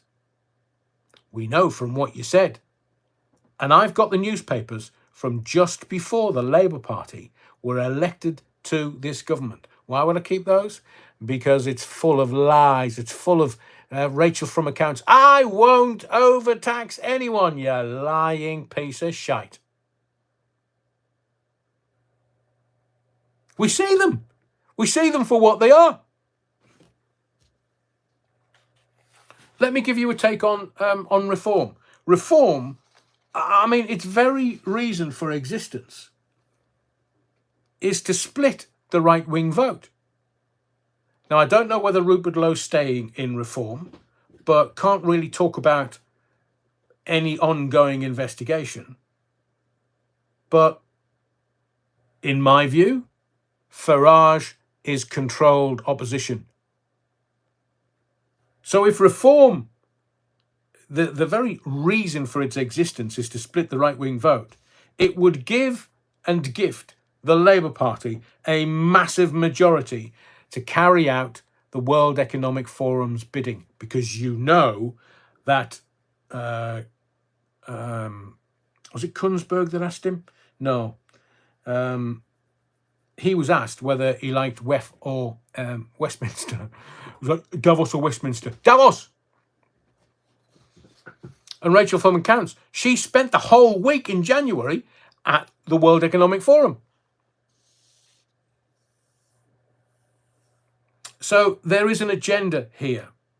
And either a new party is going to emerge from the ashes, whether it's a right-wing party or a new name party, or Rupert Lowe gets to run reform, because the one thing that the majority of the people in this country are saying to reform and saying to anybody that will listen, we want rid of all of these illegals that are coming into the country.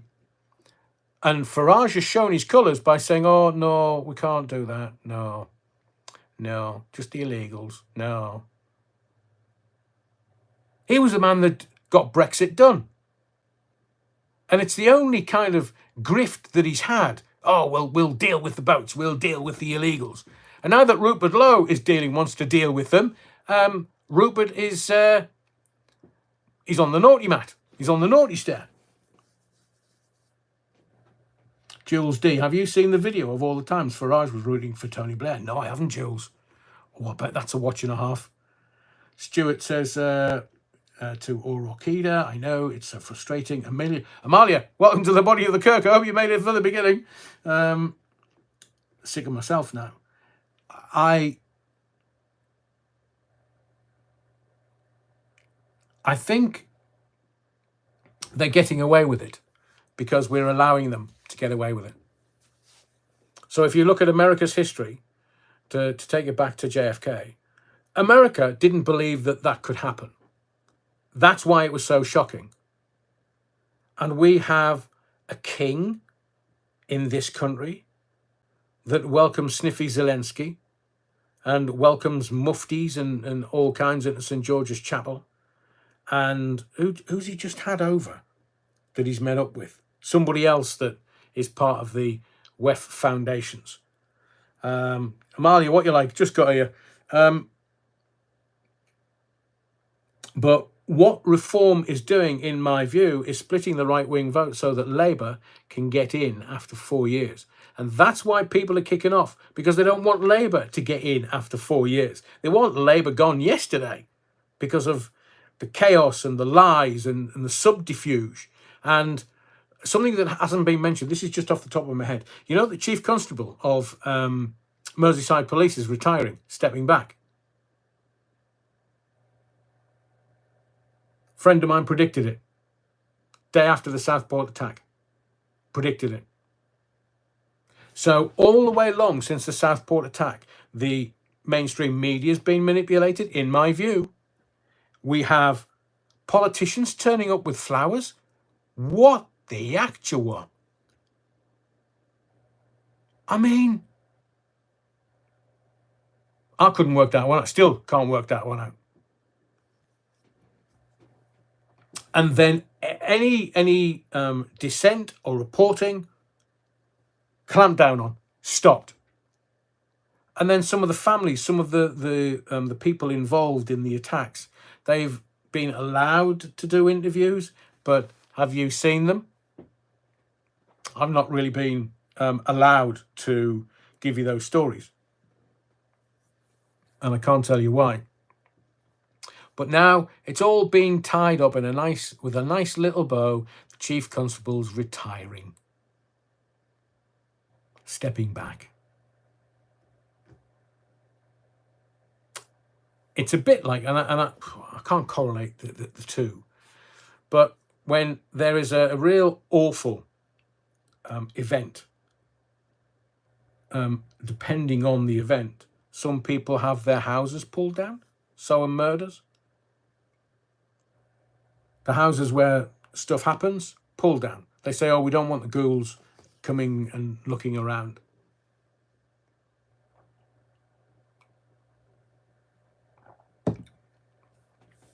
So mark my words, Nigel Farage, for all his protestations and all these new people that he's getting in, have you noticed there's loads of military in there? Is that the Republican playbook, Nigel? Mark my words, just watch them.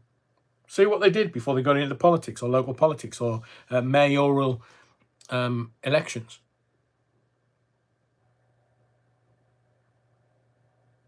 But what he's not doing what the people that want to vote for reform as a vote of hope. People want hope. They want politicians to do the right thing on their behalf and to sort this country out. And now I'm going to tell you, before we go on with Diana and 9/11, Paul is dead and man on the moon, maybe we have a series of these lives talking about these conspiracy theories. I'm going to give you the answer as to what is going on in this country. Because you just have to look at California. California giving away money and freebies to illegal immigrants like it was going out of fashion. And Elon Musk is being quoted on the Joe Rogan podcast that if Donald Trump had not got into power, the presidency, when he did, then there would have been no going back. Because they were flooding California, which has always been left-wing, but they were flooding California for votes. That's all they were doing. And eventually they would have flooded so many states that the Democrats would have been in power for decades and decades and decades. Now, if you look at the World Economic Forum, if you look at Ursula von der Leyen, bitch, and you look at the politicians, Macron, Starmer, the left-wing politicians, what they want in Europe is to flood Europe with these this UN replacement migration. That's what's going on. The UN replacement migration. And that's what Europe wants, because it's the Chinese Communist Party and it's the stakeholders and the governments and the politicians of this land that once they get in and implement this UN replacement migration, nobody's going to vote any other way than left, red, Labour. So Labour stays in power 20, 30, 40 years because all the people that are coming in for the freebies, the free healthcare. Remember, we were told that they were going to give them private healthcare because it was going to clog up the NHS. Who's paying for the private healthcare for the illegals? I've got to use the NHS. I have paid into this system over 50 years. Over 50 years. Tax, NI, any which way. I've worked since I was 16. I can't get any benefits. Not allowed any. Because I'm pink and old and heterosexual. Not allowed any. And then I can't get private healthcare because the bloody illegals are getting it. And these lying toe rags and the Pink Palace think that they're really good and it's brilliant because they're playing someone else's agenda. and again, as a little aside, George Soros, what do they call it? Hang on, because it happened just before I came on air. In India has raided the George Soros Open Society Foundation offices in Karnataka. Easy for you to say when you've had half a dozen. I'll say that again. George Soros, billionaire George Soros, evil George Soros, in my view, of course. The Open Society Foundation offices in Karnataka has been raided by the Indians. Not the Wild Wild West Indians, the Indians in India. So what was George Soros up to in India? So let me tell you, in Middlesbrough, for some inexplicable reason, there was a banquet yesterday. And the banquet was put on by varying mosques in Middlesbrough Now, I did think, hang on, when does Ramadan finish? That finishes on March 30th, Mother's Day.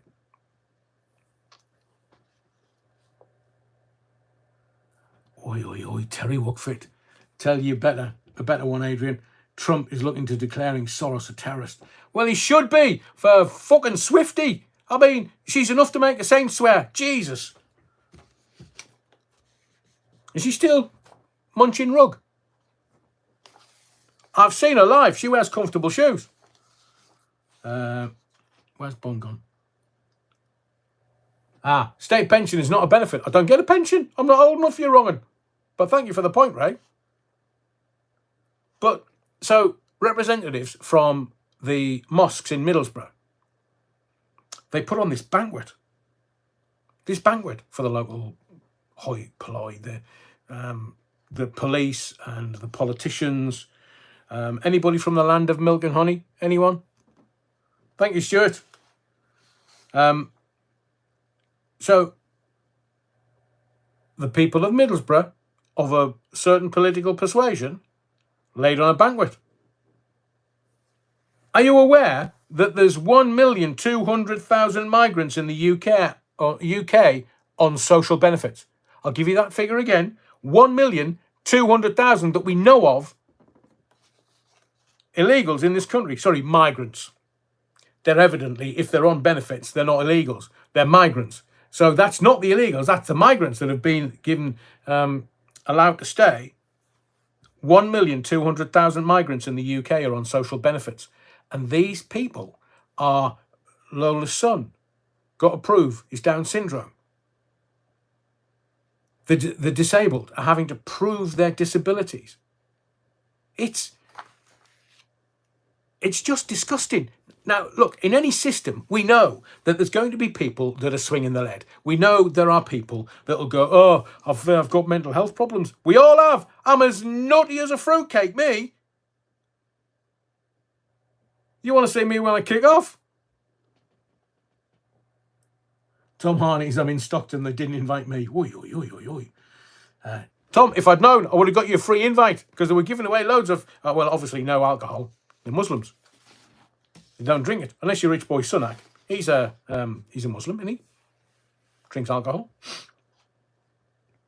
But let me tell you something else. 65% of a certain political and religious ideology leaning, 65% of them are on benefits. I told you before. The reason I haven't got a pot to pee in is because I'm not allowed any benefits. I'm not allowed unemployment. I'm not allowed any state help whatsoever. And I've paid into the system for 50 years. And at the point where it would be nice to have a little bit, no. I've got to wait for my pensions in bloody far too long. And so they've set it up so that my family lineage goes back 1,400, 1,600 years in this country. And I'm not allowed. My parents, my grandparents on both sides, parents and grandparents on both sides, they've paid into the system. But 65% of them are on benefits. And now the disabled are being hit hardest. The weakest and the infirm in our society. We, as a well-organized, sympathetic and compassionate society, should be helping those that are weaker than us, unfortunately. And we should be giving them a leg up. It should be that we... Bloody hell, there's a GB News alert just come out that a migrant repeatedly came back to this country to use the NHS, illegally, evidently, for treatment. That's why they're coming across. That's why they bring the missus across and all the kids, because they're getting free healthcare, private healthcare, if we are led to believe.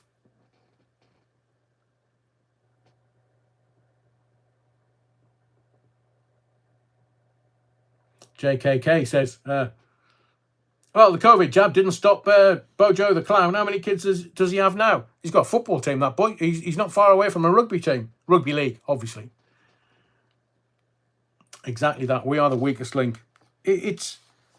But just remember that it's the UN, the United Nations replacement migration. There is a reason behind it, and the reason is that the Communist Party, the Marxist Party, the Red Party that purports to be a Labour Party for the working man and woman, they don't want to have to go to the polls anymore. They don't want to have to go for a general election. They just literally just want so many people in this country that they will get voted in every single 4 years, 5 years for a general election. That's what it's about. And Elon Musk let the cat out of the bag about California. That's what was going on with Shitty Pants and Camel Toe and all the other multi-millionaires. Nancy Pelosi, $165,000 a year. And she's got a portfolio worth $200 million. How the does that work out? They're all at it. They're all on the grift. Not telling you. Got their noses in their snouts in the trough. So let's talk about, so JFK, the stuff's coming out about what went on. And we kind of know it was CIA, it was Mafia, Mossad, Democratic, it was politicians, it was LBJ, who, Nicholas says, do a dig on Harry Blackwood, former editor of the Hartlepool Mail. You will find the truth about Mandy, our USA envoy. Thank you for that, Nicholas. Oh, I love a bit of research. Turjurga, Masons. Andrew James, Popeye Wazza. Many of them are Muslim when it suits them. Many buy, drink and booze on the quiet.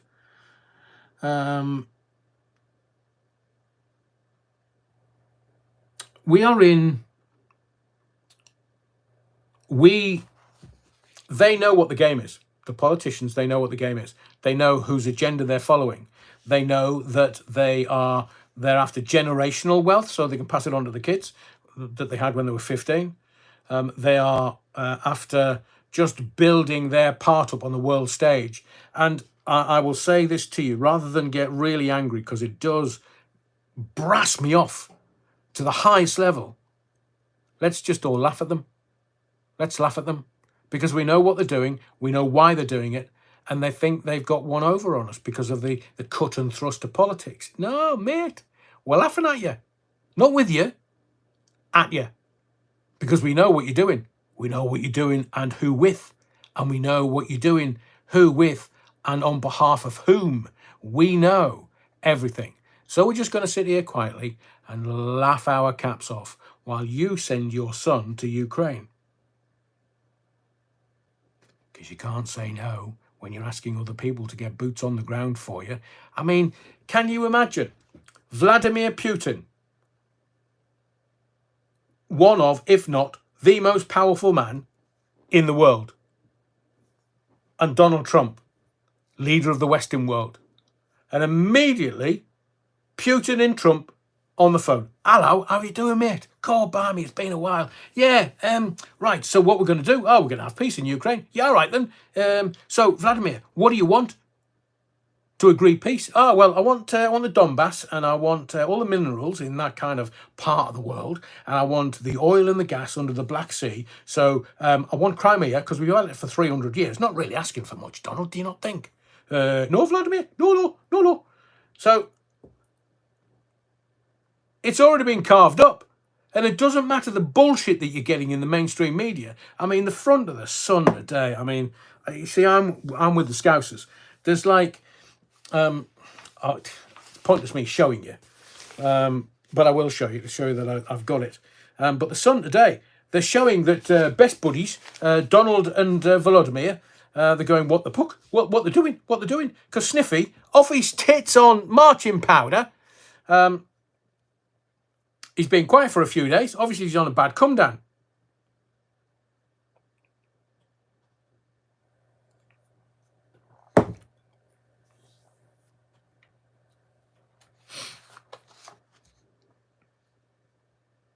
Right, I'm going to ask you a question. I'm going to ask you to vote. It's 1 for yes, 2 for no. Alan says, yeah, Trump, I will stop that war within 24 hours. All right, it wasn't exactly 24 hours, but you catch the drift that he's not bugging about. So the question I'm going to ask you is this.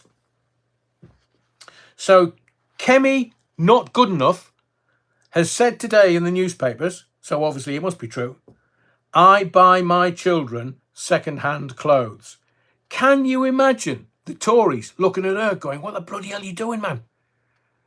You buy second-hand clothes for your kids, you tightwad. How much money are you on? About 170 grand a year. Wow. And you're buying your kids second-hand clothes. So, Kemi, not good enough. I buy my children second-hand clothes. So the question I'm going to ask you is this. Is there, you can name them if you want, but it's 1 for yes, 2 for no. Is there a single politician you believe what they say? 1 for yes, 2 for no. English bottle cap, second-hand underwear.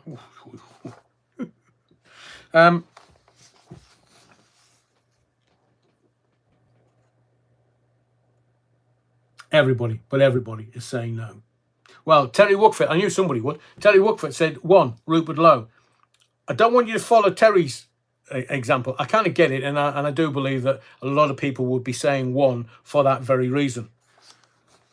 So I'll ask you again. Is there a single politician you believe what they say? 1 for yes, 2 for no.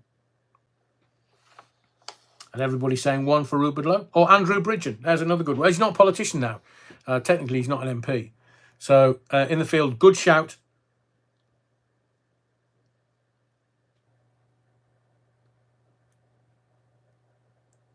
English bottle cap. Enoch Powell. Another good shout. I mean, everybody would quote him for his Rivers of Blood speech. I wonder if that's ever, whether we're going to have civil unrest on the streets of this country and whether that will come true. Seaman Staines, Diane Abbott. She got her abacus with her. So it looks like the majority are saying, no, they don't believe politicians. And that's the problem here, because the Labour Party are killing off the political classes. The Labour Party is killing off politics. And the Labour Party, more importantly, are killing off the Labour Party. They're never going to get into power again unless, obviously, they rig it. That's what the red left do, don't they? Look at Joe Biden. Where's that 10 million votes that he got the last time that he didn't get this time? Cromwell. Oh, nice.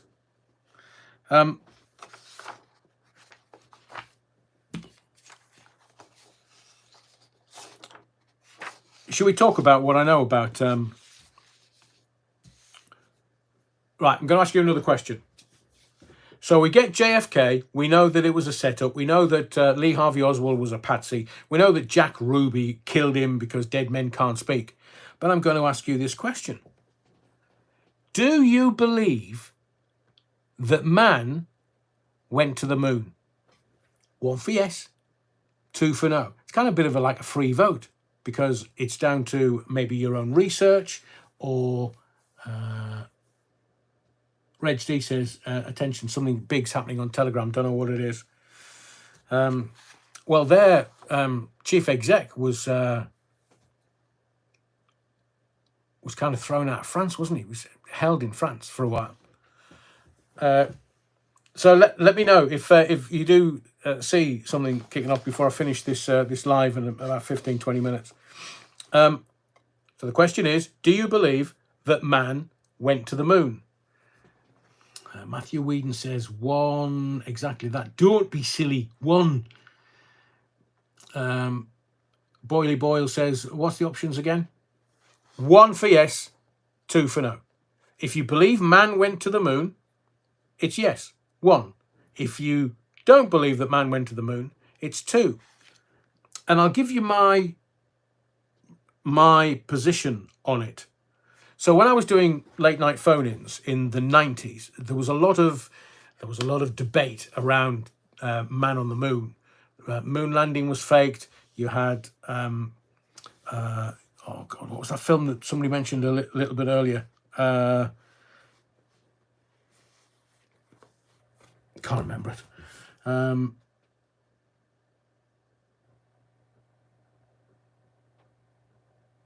Brilliant. In the Field says 1. Otherwise, we wouldn't have had moon boots in the 80s. Thank you, Alan. So Capricorn 1 was sort of giving the game away. And in the 90s, I didn't... A bit like some of the people that are voting tonight. When some people were like, other conspiracy theorists were saying, oh, no, we never went to the moon, man. And there's this, and this is evidence, and the shadows, and the flag can't fly in a vacuum, and stuff that we did, and it was in the Californian desert, and it was filmed by Eyes Wide Shut and The Shining and everything. God, I can never remember his name. So, the film with Sam Waterston. Yeah, Rhea, good to have you in the body of the Kirk tonight. Capricorn 1 was bullshit, says Two Gits in a Car. Tell her like it is. Stanley Kubrick. Thank you, Boily Boyle. So Kubrick knew with Capricorn 1. That's why he made the film, evidently. But it's interesting that initially I was one of the believers. I believed that man went to the moon because as a young guy, JFK, to keep that thread going all the way through this live. JFK, remember the quote? We don't choose to go to the moon because it's easy. We choose to go to the moon because it's hard. What was he saying was hard? Ask Marilyn Monroe. And I wanted to believe, I wanted to have that romantic belief that man, it was the greatest achievement of mankind ever, including the wheel, or the internet. I hazard to guess, but man on the moon. And then there were so many people, there was this wave of people going, nah, you got it wrong. And I never argued with anyone on air about this because it was one of those subjects that I needed to do the research sort of 20 odd years ago, 25, 26 years ago. Nicholas says, 1, just justified the cost of nuclear arms race. Clever. Exactly that, says Elon Musk has still got to struggle getting a rocket off the ground. Yeah, but so and part of the reason why I went with this conspiracy is because it's been the return of the Space 2 today. Was it today or yesterday? Yesterday.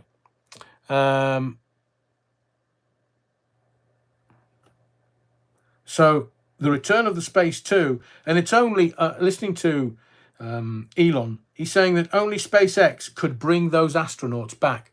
So, and he said, look, we could have got the Russians to do it, but the Russians would have charged us an arm and a leg. And can you imagine the propaganda coup they would have had if they had to bring American astronauts back? And SpaceX was sued by the Biden administration. The reason why...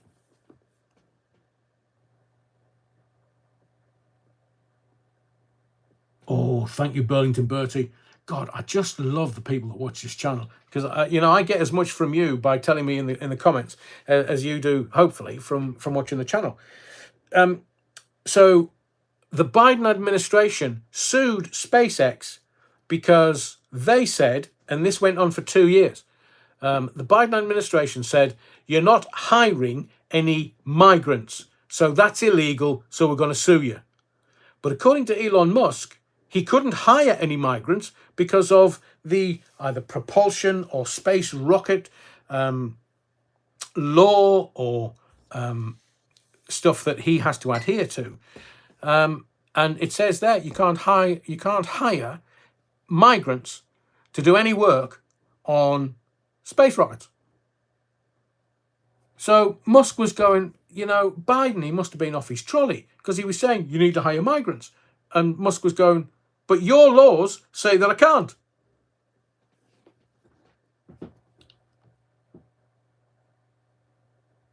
Oh, yes, they have to be. Thank you, Terry. Rocket technology is a closed industry. They have to have US citizenry. So they have to be resident in the United States, and the migrants are not resident in the United States. So they can't work in the rocket industry. But the Biden administration sued him. And the Biden administration wouldn't bring the Space 2 back from the ISS. Not even Boeing have got that technology. There's only SpaceX got it.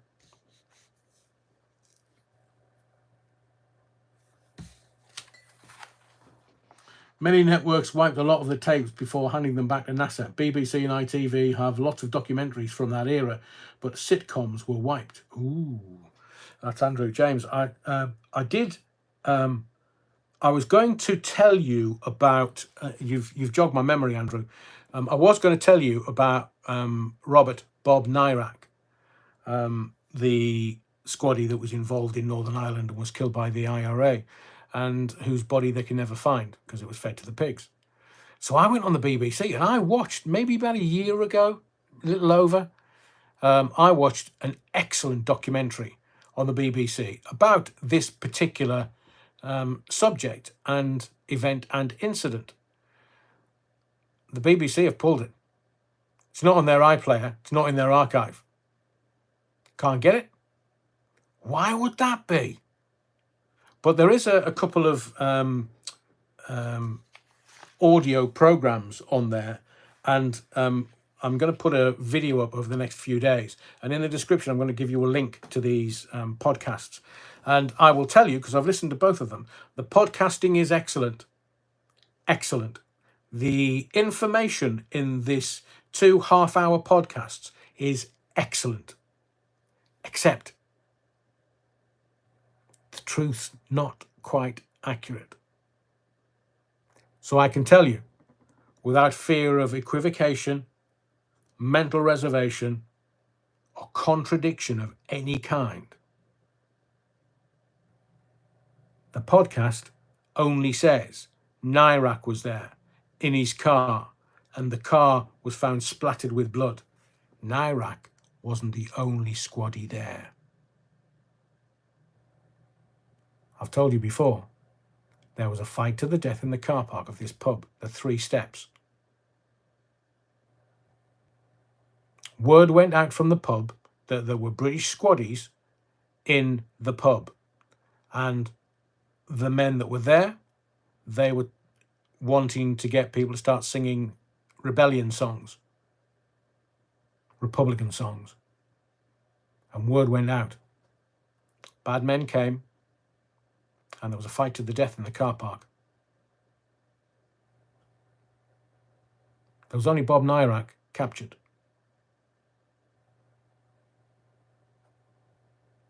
And that's in this podcast, BBC podcast. Obviously, evidently, a radio show of some kind somewhere.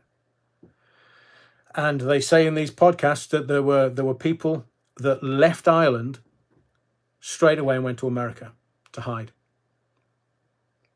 because they feared for their lives. But when I put the video up, I'll if you like podcasting, I'd recommend this. It's very, very good. Very good. And the truth is the truth, but I know the truth. I'm not going to go into the reasons why or how or who. Only those that know. Bob Nyrak was the only one captured in the car park that night.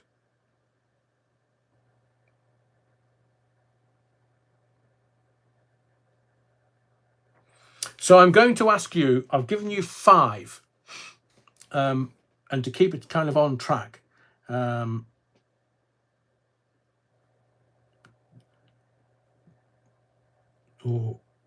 you and I'll converse away from this. Burlington Bertie, where is the Diana story? Right, I'm getting there. I'm getting there. Give me a break. Impatience. So I gave you 5 examples. So this is, I want your number 1 to 5. And I'll keep reiterating this as you're voting, because I would love to know which you think is the biggest conspiracy in the world ever. And I've picked the biggest 5 that I can think of. Is it 1, JFK? Is it 2, Man on the Moon? Is it 3, 9/11, WTC7? Is it 4, Paul is dead? Or is it 5, Diana and the car crash? I believe she was murdered. We'll get to that in a second. So I'm looking for your biggest conspiracy. You have a choice of 1 to 5. I'll give them to you again. 1 is JFK. 2 is Man on the Moon. 3 is 9/11. 4, Paul is dead. 5, Diana. It's a real... I'll say them again in a moment for you, Amalia. JFK, many of us weren't around. Man on the Moon, we were very young. 9/11, it's only 20 years ago. Paul is dead, well, we might not have been around. And Diana was 28 years ago. We're only... 2027 will be the 30th anniversary. 97? No. Yes, 30th anniversary. So is it 1, JFK, 2, Man on the Moon, 3, 9/11, 4, Paul is dead, 5, Diana? Interesting. Exactly, that says all the above. Pop-Eyed Wazza makes a very good point. 3, that's 9/11, as it affected thousands of dead. Sandra Wytham, 2, we never went. Oof. Thank you, Sandra. And I am keeping my fingers crossed for you. 8 games to go. I really, really, really want to see you in the Premiership. Ian McGee, The Mall. That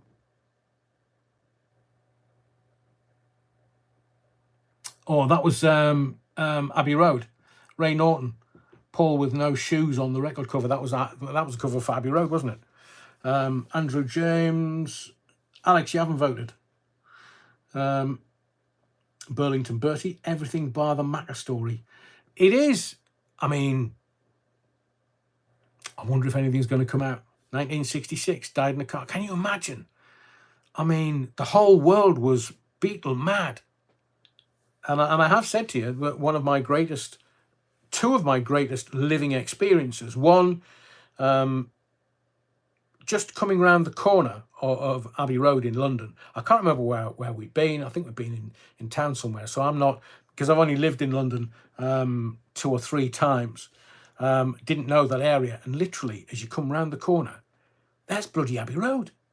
And I was like in the car. I wasn't driving. I was a passenger. I was, bloody hell, it's Abbey Road. Oh my God, there's the crossing. Hang on, stop the car. So I jumped out and walked across the crossing. Nobody captured it on bloody... on camera. And the other one was EMI Records, when I went down to interview, I think it was Phyllis Hyman, a great singer, chanteuse, beautiful, great singer. And the guy from EMI Records, we must have walked past an office where there was loads of secretaries in typing. And I was like, oi, oi, oi, oi, oi, oi, what's that? He's like, oh, not you as well. I said, is it? He said, yeah, do you want to go and stand there?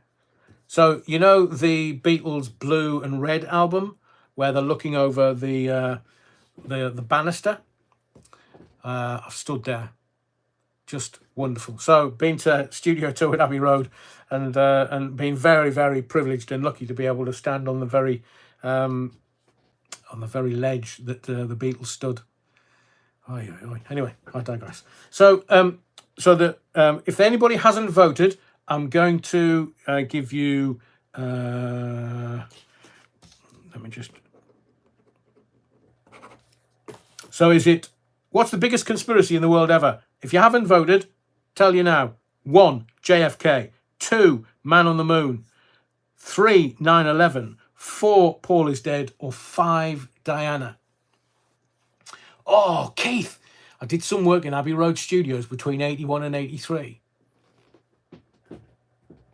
You an artiste, Keith? That must have been just... I know that they've got a collage of some of the big artists, Lady Gaga and others, Pink Floyd, and they've got pictures everywhere of some of the great artists that have been there. My claim to fame is I got my mother a tour of Abbey Road Studios taken round by the Beatles record cutter. No way. Keith, nice work. I just love the anorak stuff. So I bet your mum was beside herself. Anybody that has any recollection or knowledge of the Beatles, either the 4 of them, their music, that's very special. Very, very, very special. But what work did you do there, Keith? Come on, cough. Oh, I'm sure she was delighted. God blimey, it was the new Mrs. Allen took me to Abbey Road for it was it 50th of Abbey Road, and we went in the studio too. And honestly, I'm an anorak. I'm just a musical anorak. But my greatest gift was, the steps up to the control room. Now, the control room obviously has changed, but the steps are still the steps. And they all walked up and down those steps. And I've had my picture taken on those steps. Oh, my God. Just sitting there.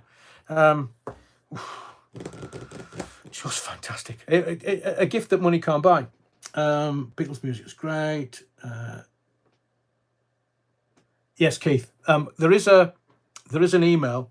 It is jousting arena, all one word lowercase, at gmail.com. Jousting arena at gmail.com. So please get in touch, because I'd love to hear the stories. Dominic Beresford, I got to meet Macca 12 years ago. It was definitely him. Well, out of the 5, I was trying to pick the biggest. Out of the 5, the Paul is dead.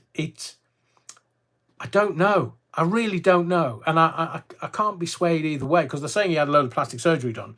But, he's a workaholic. He just does insane amounts of work and creativity. But Heather McCartney did this interview on GMTV or something. It was one of the breakfast shows. And it might have been Eamon Holmes that did the interview. And they were asking her questions, and she was giving really bizarre answers.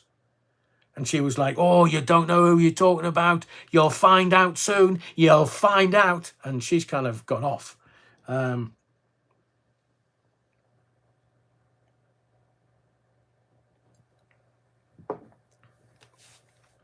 it was that interview that made me think, oh, hang on a second. And I was moving house. And this guy that I flogged some of me bits and pieces off. And this guy turned up and went, have you heard the conspiracy theory? And I was like, oh, go on. What's that then? He said, Paul McCartney's not Paul McCartney. I was like, how do we end shite, man? No, I've heard that, man. I've heard that, but it's not real, surely. He was like, no, I didn't believe it was real either, but it's a massive rumour. And seemingly there's a couple of Frenchmen did this documentary and took the measurements of his face and his ears and his eyebrows, and it's not the same as the early Beatles, Paul. So it's, and I know Ringo and Paul make light of it now, because Billy Shears. They mentioned Billy Shears in the Sgt. Pepper's Lonely Hearts Club Band, which I think is wonderful, because they're kind of buying into the giggles. And can you imagine if Heather McCartney's still around? And I wish Paul McCartney a long life and wonderful health. But if Heather outlives him... Oh, yeah, it was the Frenchman that, the memoirs of Billy Shears. Thank you, Luke. I know, wonderful. Wonderful. Yeah, the 2 Frenchmen filmed 9/11. It was, they were out there with the New York Fire Department. They were just doing stuff. So I'm just looking at a BBC alert.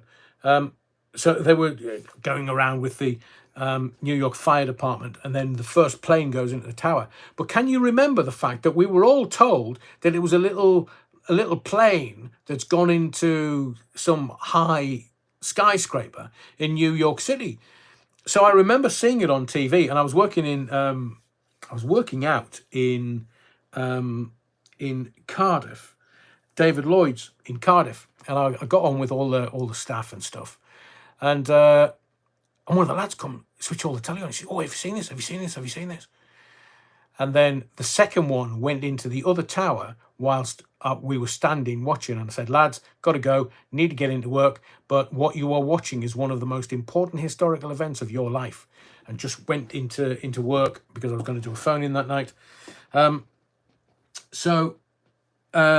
Let's have a look. So we can kind of discount Paul is Dead because I think everybody that's Loose Change, great film, exactly that, great film. Have you noticed the guy that made it has kind of disappeared?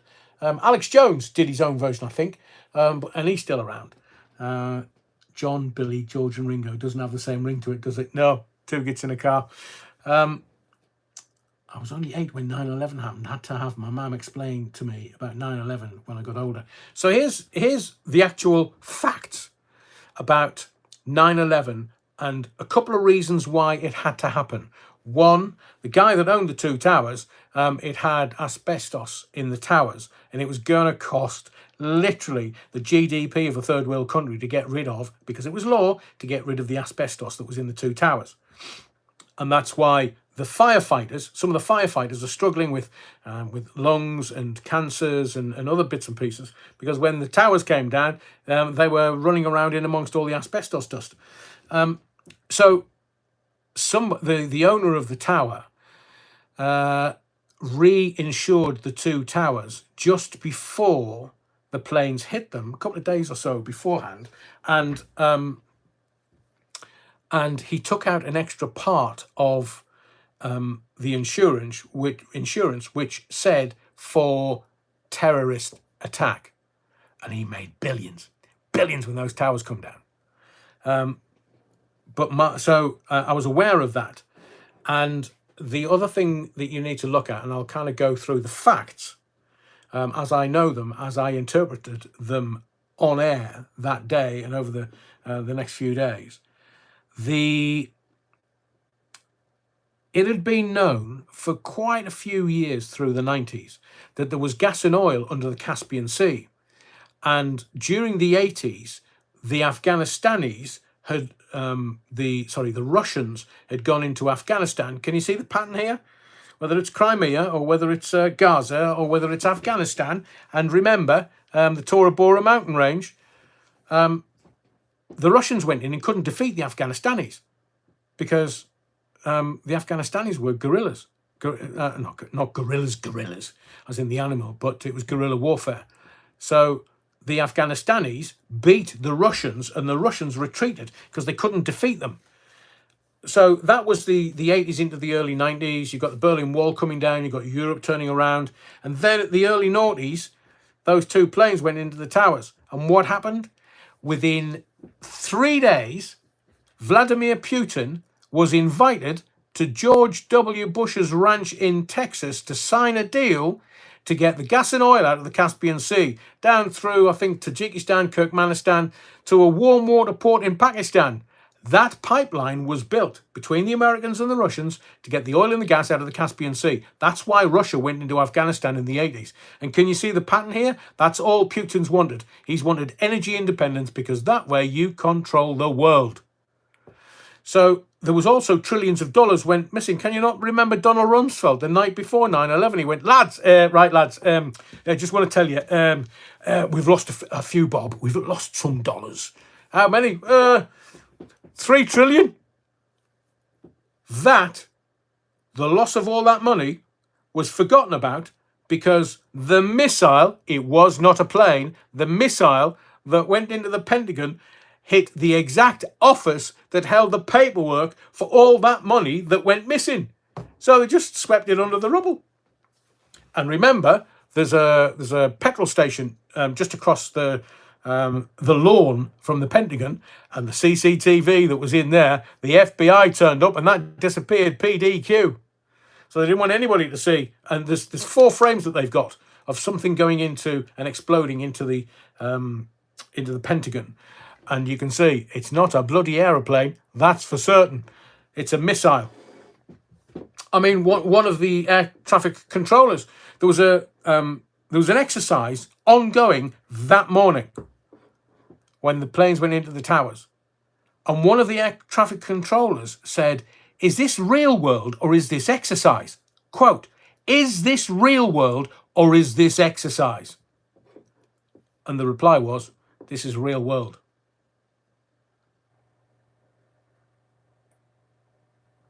So there was money that had gone missing. There was getting the pipeline from the Caspian Sea to a warm water port in Pakistan, PDQ, to make billions and billions and billions of dollars. They're doing exactly the same thing in the Black Sea, and that's why they need Crimea and the Donbass. But they need that sort of northwestern top part of the Black Sea that borders with Ukraine. That's why they're at it. And back then, in sort of 98, 99, when I was aware of all the oil and gas under the Caspian Sea, the Black Sea was also mentioned. So if the Russians can wait after after trying to get the Afghanistanis out of the way, so that they could get into the Caspian Sea, what did the Americans do? Bloody hell, it's Osama bin Laden. Right, bomb, bomb, bomb the Tora Bora mountain range. But you know why they bombed the Tora Bora mountain range, don't you? Because then they could get the pipeline. They just bombed the shit out of the Tora Bora mountain range because that's where the pipeline with the gas and the oil was coming down from the Caspian Sea down to a warm water port in Pakistan. God, you think they were after Osama bin Laden? Don't be silly. He was a bogeyman that the Americans manufactured to bomb the shit out of the Tora Bora mountain range so that they could come to a deal with Putin to get the gas and the oil out of the Caspian Sea. It's that simple. So anything else to do with 9/11, we know, and I can give you prima facie evidence, WTC7, how the bloody hell that building was pulled. It was demolished by man and explosives, obviously. But they said, oh yeah, WTC7, World Trade Center 7. It's smaller than the 2 towers, so obviously the stuff that was coming down from the 2 towers landed on WTC7, and some of it was ablaze, some of it was fire, so it must have set the building on fire. And it was brought down. It was pulled in its own footprint. Now, at the time, I've told you this story before. At the time, I was in a relationship with the editor of a radio station, news editor of a radio station. And the BBC did a kind of docudrama thing about 9/11. This must have been, when was this? 2004, 2005. And yeah, exactly, man, the sky. 2 planes take down 3 buildings. Bloody hell. I've tried to do that with 10-pin. And in there, the planes hit, and I maintain to this day, because, as I say, I was in David Lloyd's. I got out of David Lloyd's, went straight into, still in my sweaty Jimmy gear, and went into work, into the radio station, because I was going to go live for a phone-in that night. And I saw President George W. Bush say this. He was asked by a reporter, what about these planes that have gone into the Twin Towers? And George Bush said, and I quote, "The shooting down of that plane, Pennsylvania, is the most difficult decision I've had to take as president. The shooting down of that plane is the most difficult decision I've had to take as president." Quote, unquote. Directly, because I saw it with my own papers. I had loads of news inputs coming into the newsroom because it was obviously a massive story. But I saw it with my own eyes. And I told this editor of the radio station that I was working for, and she was like, you're talking out your ass, you. I said to her, so you don't believe me? Nah, talking out your ass. That never happened. So I said, all right then. So anyway, we're watching this docudrama from the BBC, and they get Dick Cheney into the Situation Room, Condoleezza Rice and some of the other luminaries from George W. Bush's government, they went into the Situation Room and somebody says something to Dick Cheney, and Dick Cheney says, the president has given the shoot order. Take that plane down. So I turned to her and I said, remember when you told me how to earn shite? I was talking out my arse. What have you just heard there? Oh, I'm really sorry. So the BBC wouldn't put that in the docudrama if it wasn't fact, would they? Oh, I'm really sorry. So I told you what I experienced and you laughed, didn't you? Oh, I'm really sorry. Well, in the words of the great Chinese philosopher, you can fuck off. This relationship is no more. I'm not having you question my integrity. And there you go. The BBC's just giving you the evidence. Tar muchly. I'm off. I haven't seen her since.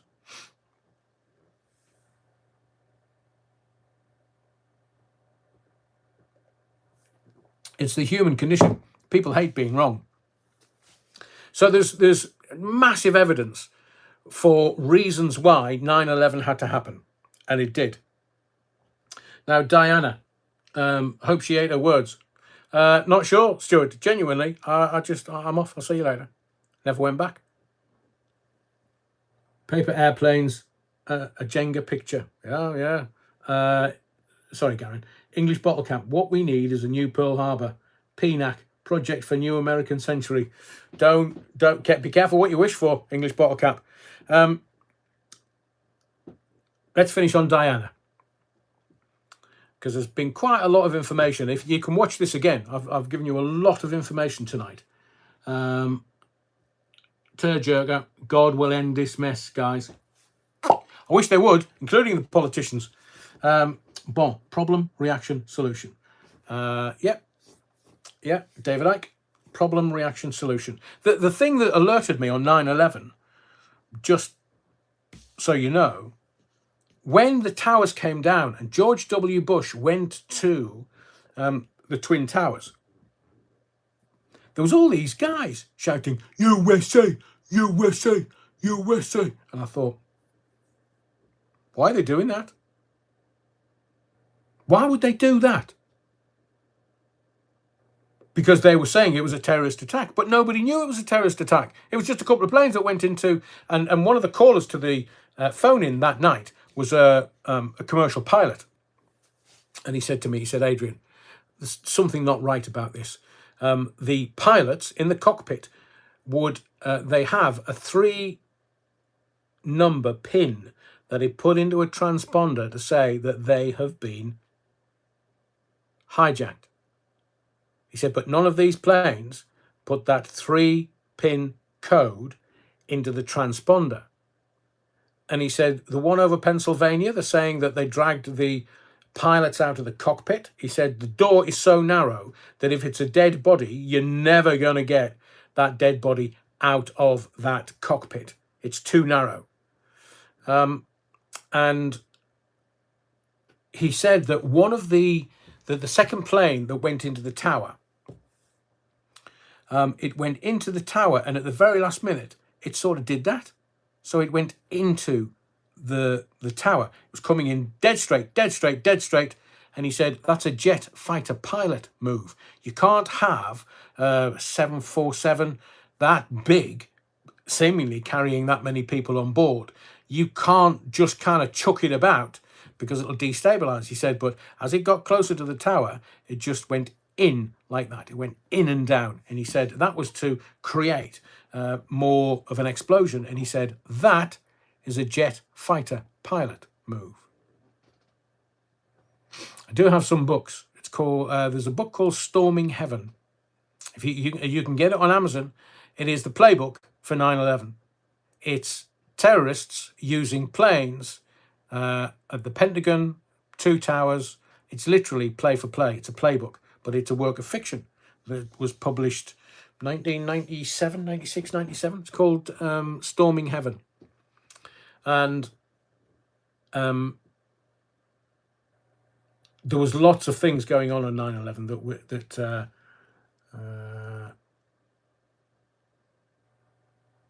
Is that Terry? Is that pre 9/11? Because I was told it was a 3-digit code, and that this was a genuine pilot. Exactly, that's saying holograms. Isn't that Alex Jones's take on it? That it's holograms. Is it on Audible? Says Stuart. I don't think so, Stuart. I mean, I've got my copy of the book.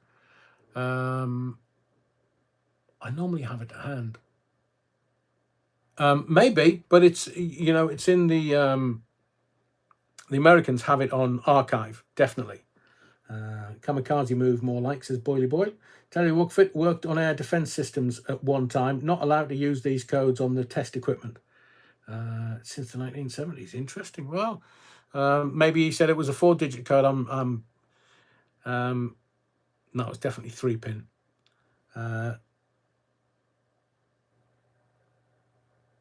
Some people must have been paid a lot, says the Bovril, to keep quiet, or later they were all knocked off. Dr. David Kelly. Don't need to tell you any more than that. Andrew James, and my wife is similar. I took her to see Steve Hackett. Oh, all right, okay, Muso. I'm much better at listening to books than reading them, and I have an Audible subscription. Have a look for it, Stuart. It's called Storming Heaven, and it was published around about 97, 96, 97.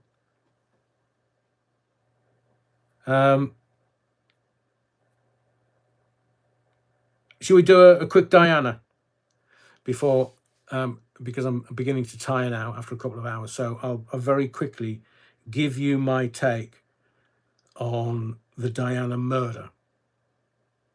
Now, I was working as part of the management team of Mohammed Fayed's radio station called Liberty 963 in London. And in radio stations, we have something called an obit protocol. So it's an obituary protocol.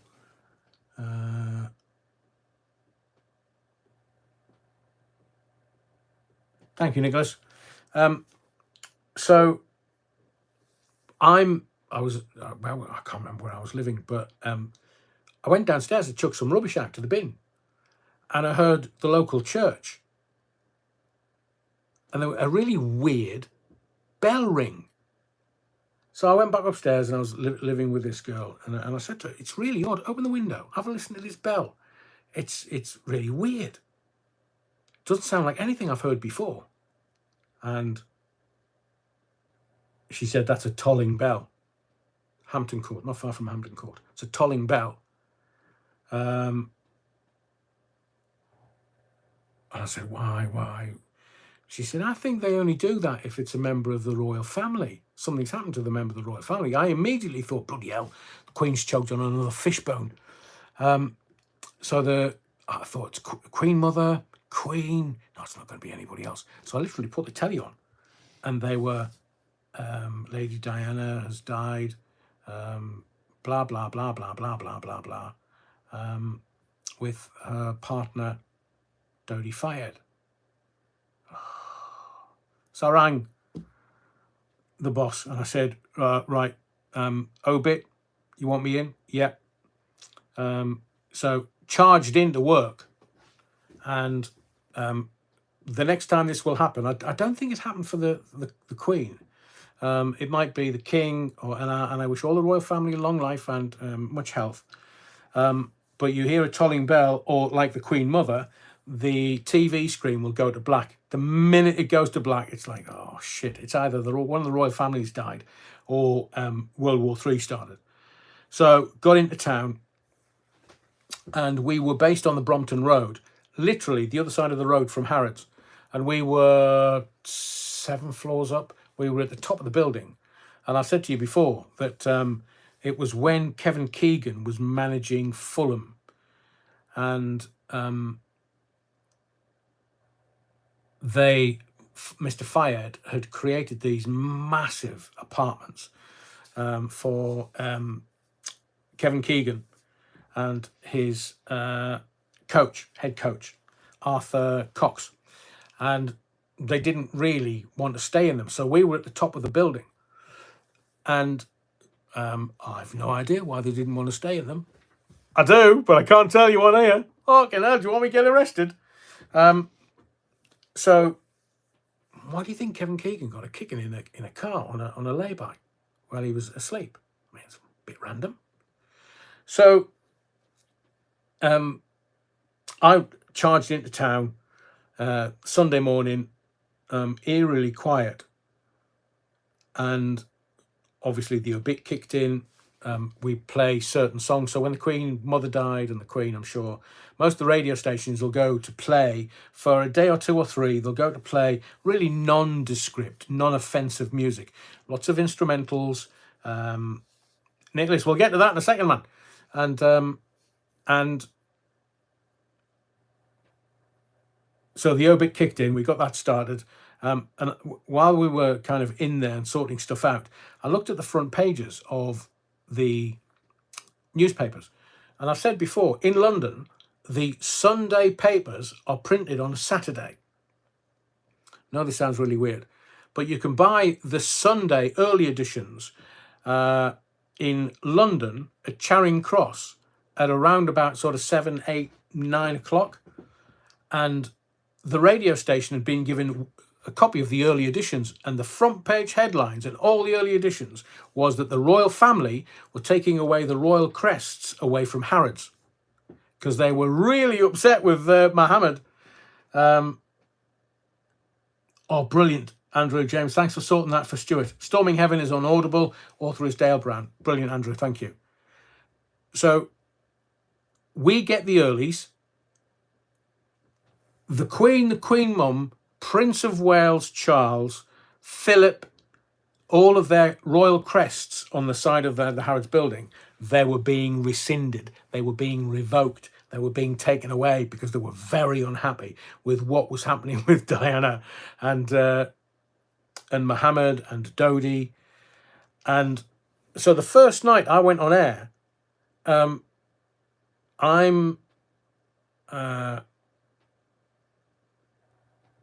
I'm presenting the program, and I look across to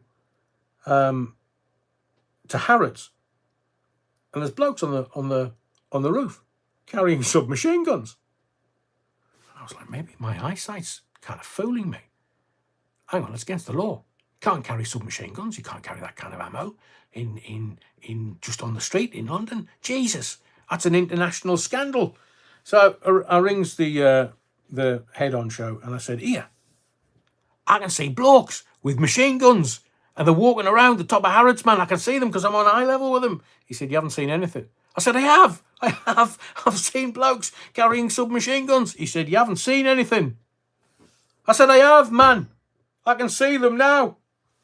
He says, finish this show off, go off home. You've seen nothing. Oh, right, okay. I get you. So, it was all, I mean, the week in London, because there were multiple books of condolence around Harrods, and every day going in and every day going home via the Tube, which is next door to Harrods, I used to see these queues. The queues were massive, massive, massive. But what everybody forgot, and I haven't, was the previous. So the car crash happened on the Saturday night. You know, there was an eyewitness, a Dutch girl, at the entrance to the tunnel, and she's disappeared. No CCTV from all of the cameras. They weren't working. What, you think I've just got off the last banana boat? Because the reason, so I heard there was three teams, American, Israeli, British. And each team didn't know there were other teams on the job. And the previous Thursday, because I was trying to work out what she was talking about,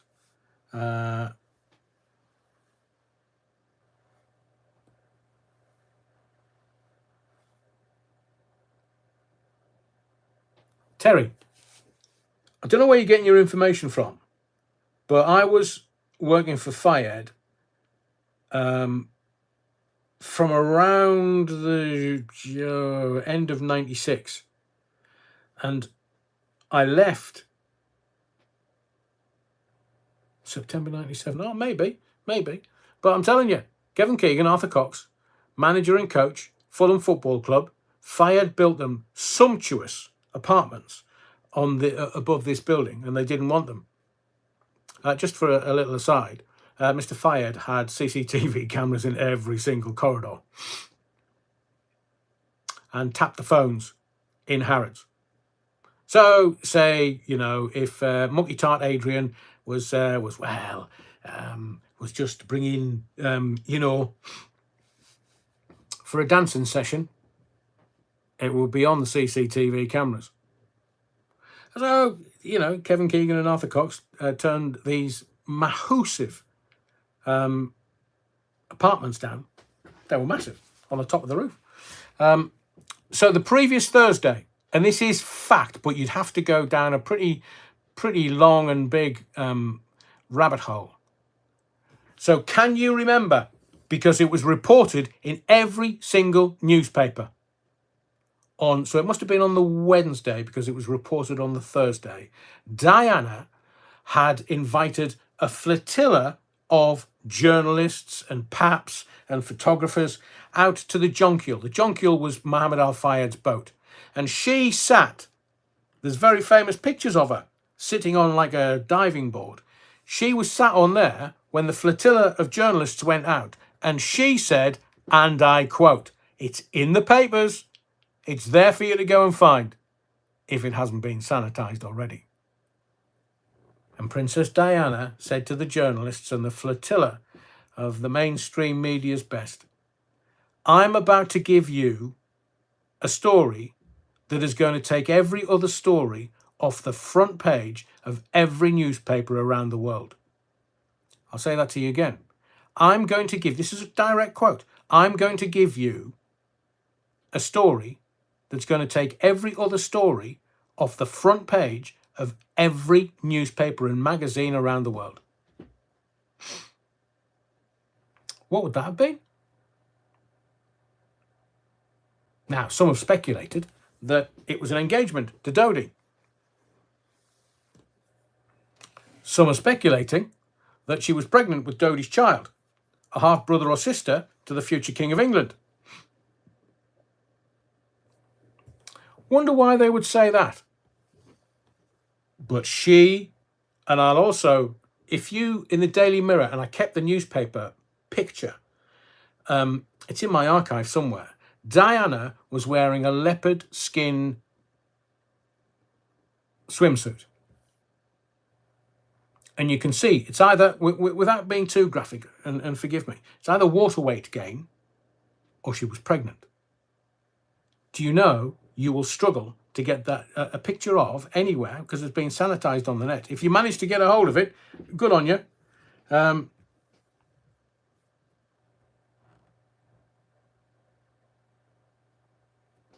No, it was definitely Arthur Cox, Terry. Definitely. So if she was pregnant, I wonder why they embalmed Diana after the crash. Because there was many people questioning. Lauren Taylor. Yeah, well, 5 minutes. Hang on, because I need to get to me pit as well. So when the crash happened, Diana was taken to the wrong hospital, the wrong way, and then they embalmed her. And the process of embalming a human being eradicates any presence or any evidence of a pregnancy. Why would they do that? She's a royal princess, married to a future king, or had been married to a future king, mother to a future king. And they embalmed her in Paris. So that's what I know. That chat with the press at the Jonquil. I'm going to give you a story that will take knock every other story off the front page of every newspaper and magazine around the world. Was it an engagement or was it a pregnancy? Dodi had the ring, seemingly, in one book that I have in my archive somewhere. let's leave it at that, because there's a lot of information in this live. If you want to have another look, but there's a lot of information for you. So we've worked out the 5. I'll have a look, and we'll get the vote on one of the videos again, because it was definitely between 9/11, Diana, and possibly JFK, but all great conspiracies. And some of the information I've given you tonight is not available in the public domain. It's not. It's too dangerous. Boston brakes technique. Diana knew that the brakes were going to be done. Rhea Odell, why do we assume the story was about her? She was pregnant, Rhea. She was pregnant with Dodie's child. Just offering it. I've asked everyone the question tonight. Why would they embalm a royal princess before her body was taken back to England? My name's Adrian Allen. Thank you for your likes, your subscriptions, but most of all, your indulgence. Next live is again on Sunday at 8 o'clock. And I hope that you stay well, be well, and be safe. It's an odd old world at the moment. And thank you for the Battenberg. Thank you for the altar wine. Please make sure that you hit the likes on your way out, and that you leave the body of the kirk in a manner which would respect the body of the kirk. I'll see you Sunday at 8 o'clock. And whatever you do, don't forget the Battenberg. See you Sunday, 8 o'clock. Hope you've enjoyed tonight.